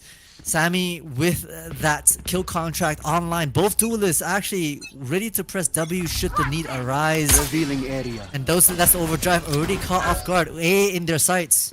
Go, go, go. That's revealed 2, including the Neon. So they're aware of the potential of the engage. They're going to be a lot more prepared for it. Doesn't seem like they're too active, too trigger happy on their rotations. They're sticking around to the initial hold they had, and that kill contract might just be the catalyst for another engage here from Retirement Squad. Sammy needs to win this fight, and he's against Headshot Abuser, someone whose name should not really be a surprise, but it's still going to be enough for him to take it down. And it's up to Moon and Minikami to hold the site alone here. Tailwind running out, and it's a slow freeze. Soon, fight to ensue. Now comes Moon, soon Roster to be peeking. The dart will distract him! Excellent usage of the bait and switch. That is beautiful. It's up to Minikami to just land the shots, but he can't do it. Only gets one, as is Roster again to be the boogeyman of this map, as it's another one for him. Somebody walking into X-Lane, goes to close quarters, and that's going to be it. A third for Roster. This guy is on a merciless tear in this map right now, as he has this whole series. 21 and 12, and last maps have not been an exception either. This guy is seriously a deal to be feared for. Yeah, and it's honestly, this is the kind of the methodical, almost like G2-esque gameplay that Retirement Squad can bring. They respect the smokes. They wait for them to kind of phase out. Then they push a recon dart through to draw sight lines off. I mean, it's so well rehearsed. You would think that these players have been playing together their whole lives. Timeout now called for the side of 120 FPS, the do or die moments, right? Like, you're up against scoreline 11 with a shaky buy. You're not really able to buy full shields for everyone, though Vandals across the board. And if they're investing like this, they have to make sure this round goes their way, or else they're facing and moving into a match point with a financial deficit. Yeah, 11 rounds on single digits is a tough endeavor. You know, you can still hope for something, but when they reach 12, if you're not at least at 10 or 11 10 rounds, you're in a scary spot. Things need to change now. Retirement Squad keep this momentum going like they so well have in this. Things are going to look dire, and 120 FPS might face elimination. Overdrive in the possession of Roster, but many more ultimates in the hands of 120 FPS as well. It's an early instant bloodbath, and it's Headshot Abuser to capitalize. He will take down 2, but it's Mika. What a shot onto Ag there. And he knows the breach is awaiting the opposite side. Damage done, a laboured fight, but not enough to take him down. You've got the paranoia thrown out as well. This guy's overwhelmed. There's only so much he can do, but still, Axie will. Actually, the exchange remaining. trades through. Last It's player Mika standing. 1v1. Minikami sees the spike and is aware of the usage of that from the shadows to be used from Mika, but he's not in a comfortable position. And I think Minikami knows that. That ult was far too quick, far too soon for it to be 100% on C. And that's why he's waiting. Oh, but this wraparound from Mika might be the big hit moment, you know. A couple of smokes to be able to work, but no other pieces of utility to really have it. Meanwhile, on the other side, Minikami has the Hunter's Fury. Do you deploy it just to buy time? Oh, You absolutely do! no way. No way. Simple as that. Makes the read that he's planting up backside, and Mika can only do so much. You know, he tries to sidestep out of instinct, but he forgets there's a wall next to him, and so he succumbs to the Hunter's Fury, and that could be the turnaround here for 120 FPS. This needs to be now. Still got more to go. You still have more to be fearful of. This was one of a long step journey to bring it back and maybe take it to overtime.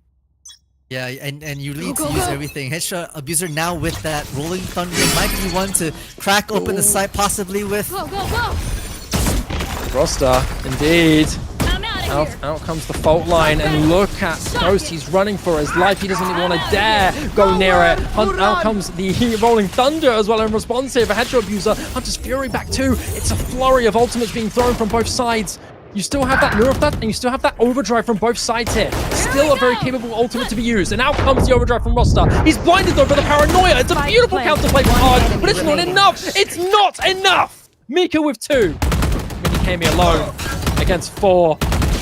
There's only so much one can do, as it's one more round for Retirement Squad to get themselves into the grand finals.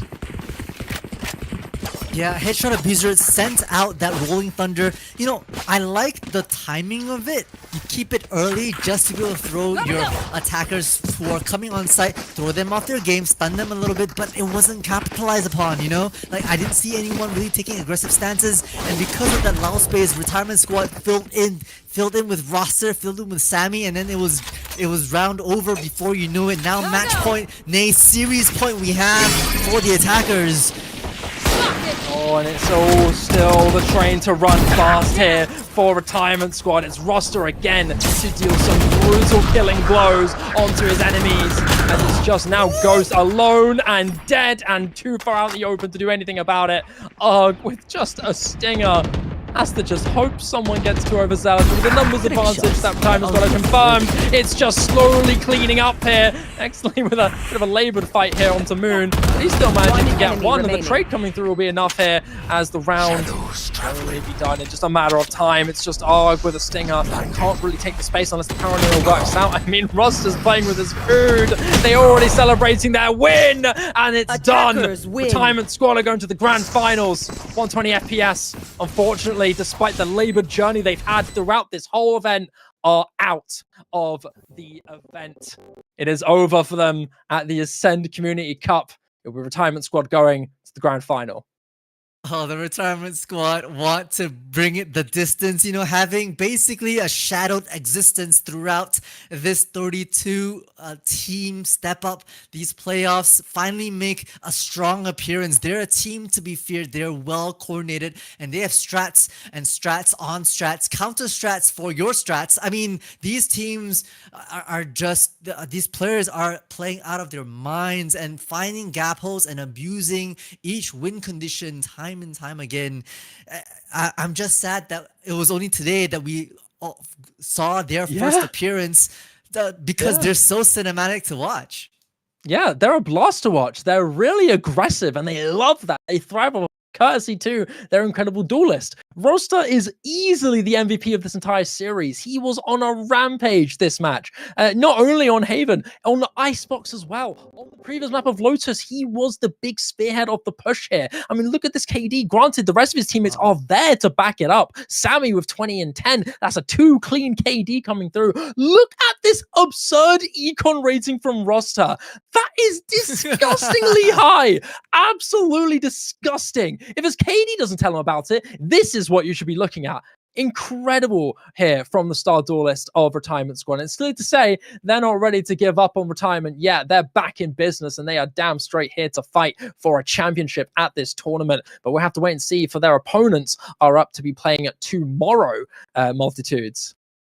No, 100%. And you know, it's kudos to 120 FPS that we could even reach a map 3. You know, I mean, they did so well leading up in these best of ones to be able to stomp out their opponent 13-4 on Icebox was kudos to them. They picked that map and they knew how to scrim it well, and it was a bit of a rugby fest, and they fared well in those trades. But unfortunately, you know, when it comes down to trying to dismantle the methodicness of the Retirement Squads, it was just a bit too much to bear. You look at the scoreboard, it speaks wonders that this is not sorted by team. This is sorted by ACS, but still we have the green team stacked on top, and every single player is fragging out, contributing to the success of their so very well deserved win for the Retirement Squad. That is. Small correction: it is actually separated by team. But it doesn't change the fact. Oh, my bad. It still doesn't change the fact. It still doesn't change the fact that honestly, 120 FPS did solid.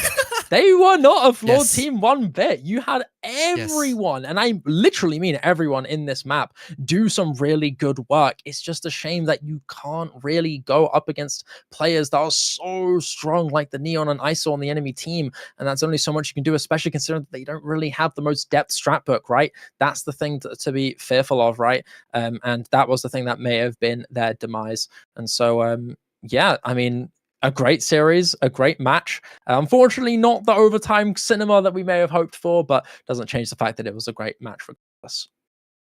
Oh, and truly so good. And I think we'll definitely see more moving forward, because, you know, once we figure out who will be in the grand finals tomorrow, Retirement Homes will be going up against them. But, you know, before we get to that, we're going to cut to a short break as we bring on someone to interview and talk and try and dissect their thoughts about this match. Don't go anywhere. Maybe for a quick break or a bit of a water for yourself. We'll be right back with more entertainment.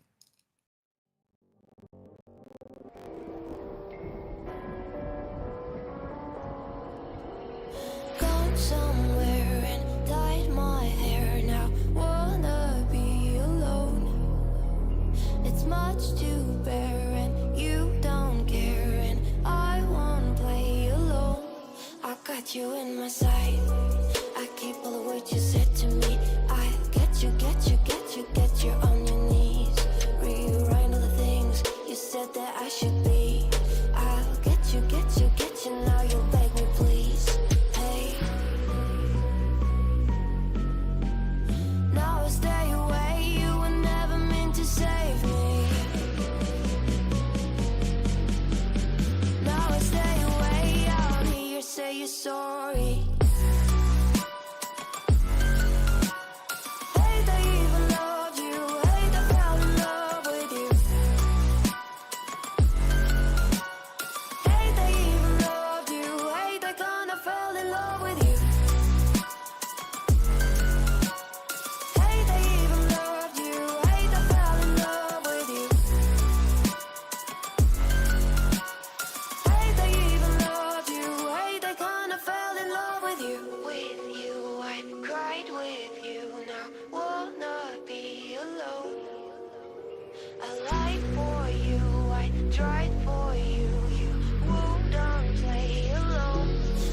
You in my sight. I keep all the words you said to me. I get you on your knees. Rewrite all the things you said that I should be. I'll get you now. You'll beg me, please. Hey. Now I stay away. You were never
you're sorry. Hate I even loved you. Hate I fell in love with you. Hate I even loved you. Hate I kinda fell in love with you. Hate I even loved you. Hate I fell in love with you. Hate I even loved you. Hate I kinda fell in love with you. With you, I cried with you. Now wanna be alone. I lied for you. I tried for you. You wouldn't play alone. I got you in my sight. I keep all of what you said to me. I get you, get you, get you, get you on your knees. Rewrite all the things you said that I should be. I'll get you, get you, get you. Now you beg me, please. Hey. Now I stay away. You were never meant to save me. Now I stay away. I wanna hear you say you're sorry. Hate I even loved you. Hate I fell in love with you. Hate I even loved you. Hate I kinda fell in love with you. Hate I even loved you. Hate I fell in love with you. Hate I even loved you. Hate I kinda fell in love with you.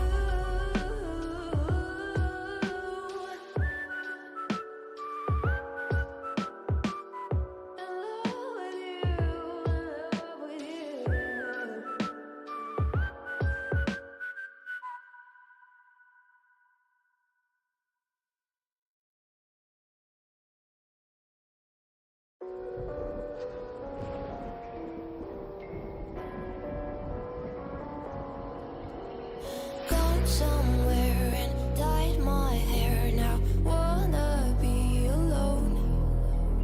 It's much to bear and you don't care, and I won't play alone. I got you in my sight. I keep all of what you said to me. I get you, get you, get you, get you on your knees.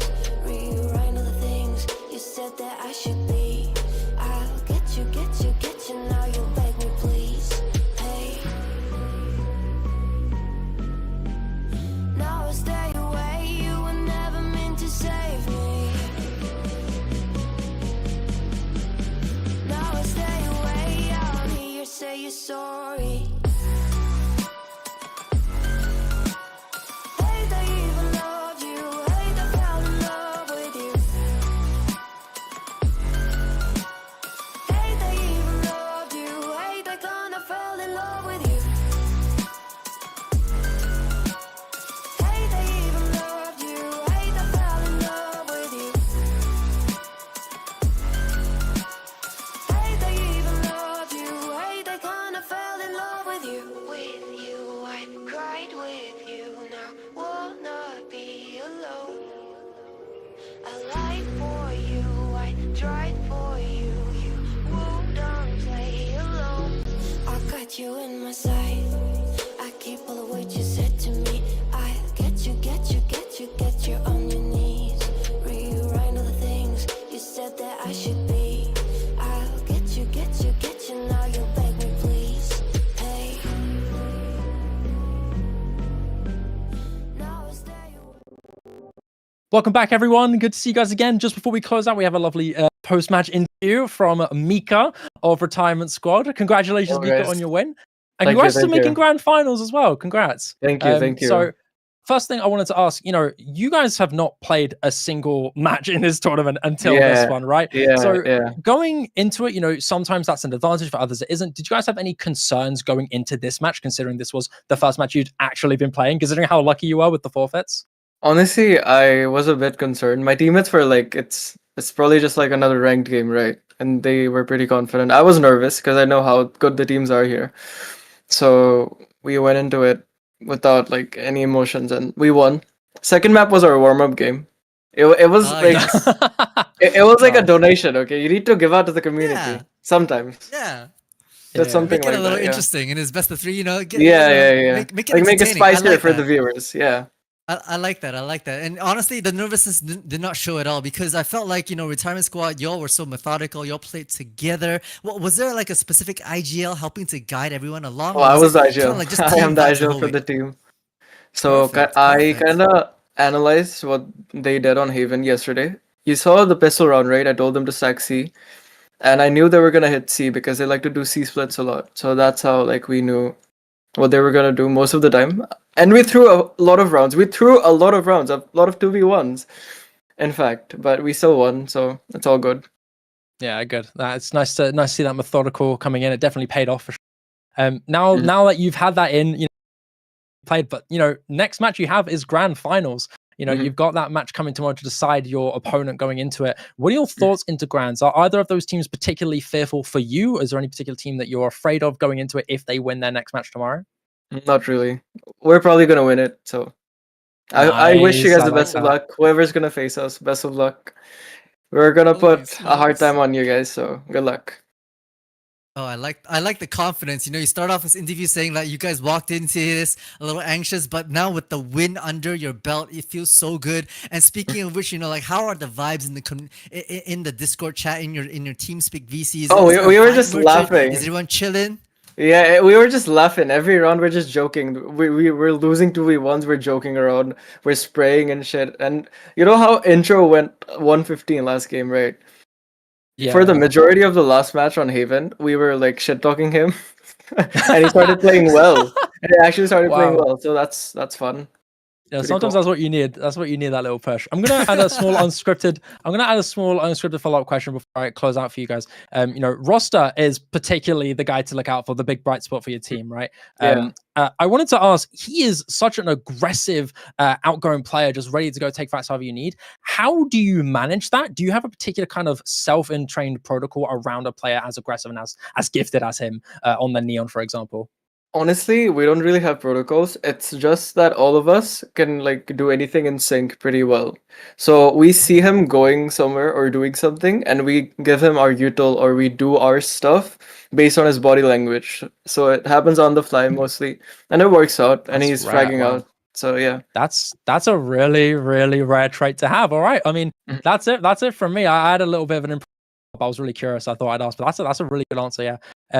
Yeah. I mean, that's it. Do you have anybody you want to thank or shout out before we close off for today?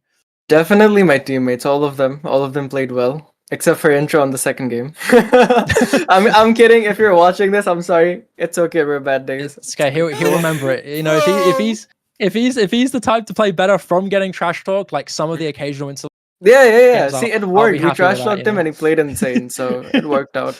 That's really good. No, it's good to see him bounce back after that one. But yeah, that's it from us. Thank you very much, Mika. It's been Thank you, really, really you good guys. to Thanks for speak with you. having me. Yeah, best of luck in your grand finals when Thank that you. time eventually comes. Thank but you. that's it from us. Is there anything else you want to add, Multitudes, before we close, or? No, I think it's been such a spectacular showing from both these teams in this best of 3, and ultimately we can only have one winner in this single elimination playoff, and we've had it here, the IGL right before us, showing us that it just takes a little bit of communication, a little bit of fun and joy to make your team go the distance, and I honestly cannot wait to see what that finals looks like, and they're in for a tough fight. Yeah. In that case, that's it from us, ladies and gentlemen, at Ascend the CUNY Cup.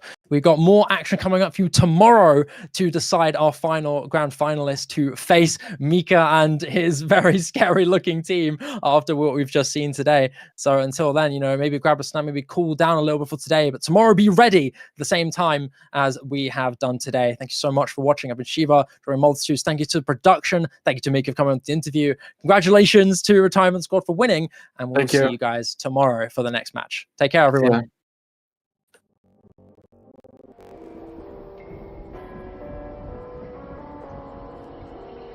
Gone somewhere and dyed my hair now. Wanna be alone.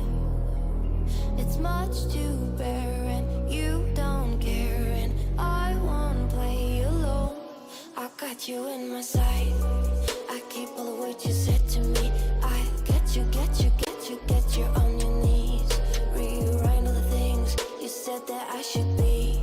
I'll get you now.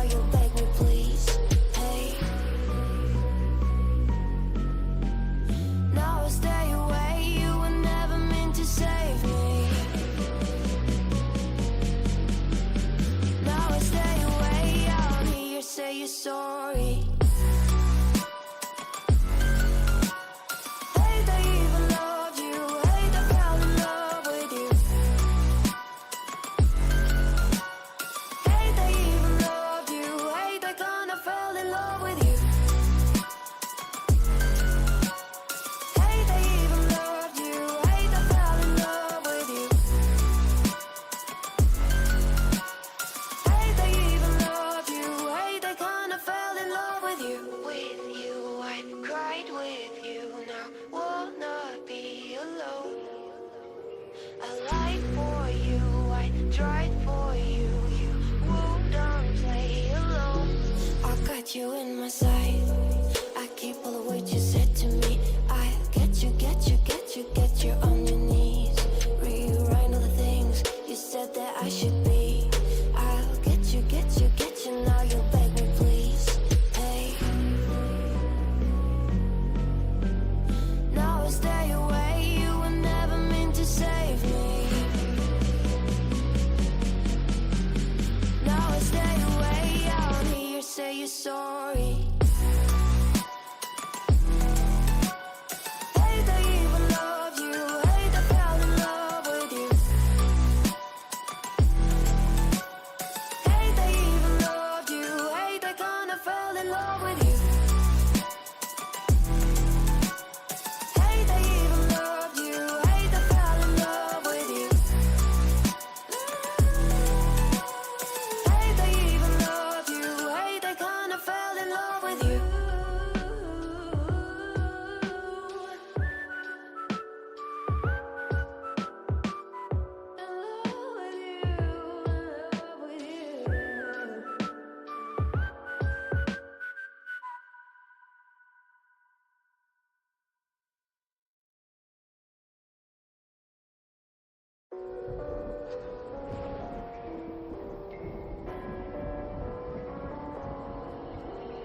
Gone somewhere and dyed my hair. Now wanna be alone.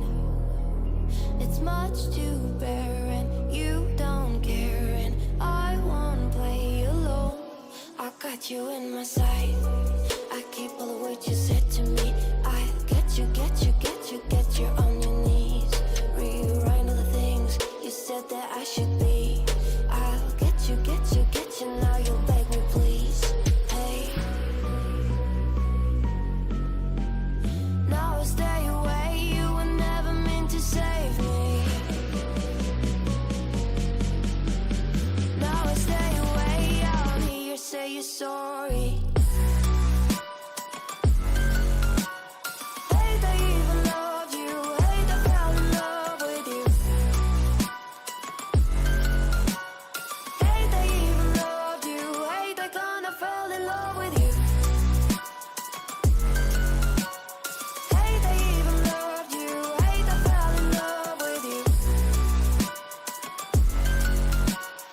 Hate I even loved you. Hate I kinda fell in love with you. With you, I cried with you. Now wanna be alone. I lied for you. I tried for you. You wouldn't play alone. I got you in my sight. I keep all the words you said to me. I get you, get you, get you, get you on your knees. Rewrite all the things you said that I should be. I'll get you, get you, get you. Now you'll beg me, please. Hey. Now I stay away. You were never meant to save me. Now I stay away. I don't hear you say you're sorry. Hate I even loved you. Hate I fell in love with you. Hate I even loved you. Hate I kinda fell in love with you. Hate I even loved you. Hate I fell in love with you. Hate I even loved you. Hate I kinda fell in love with you.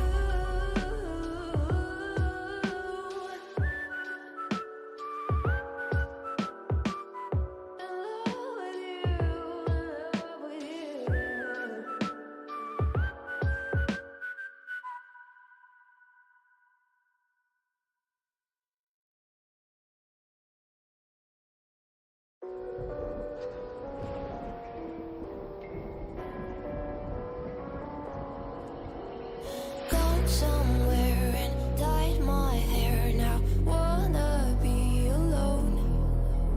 It's much to bear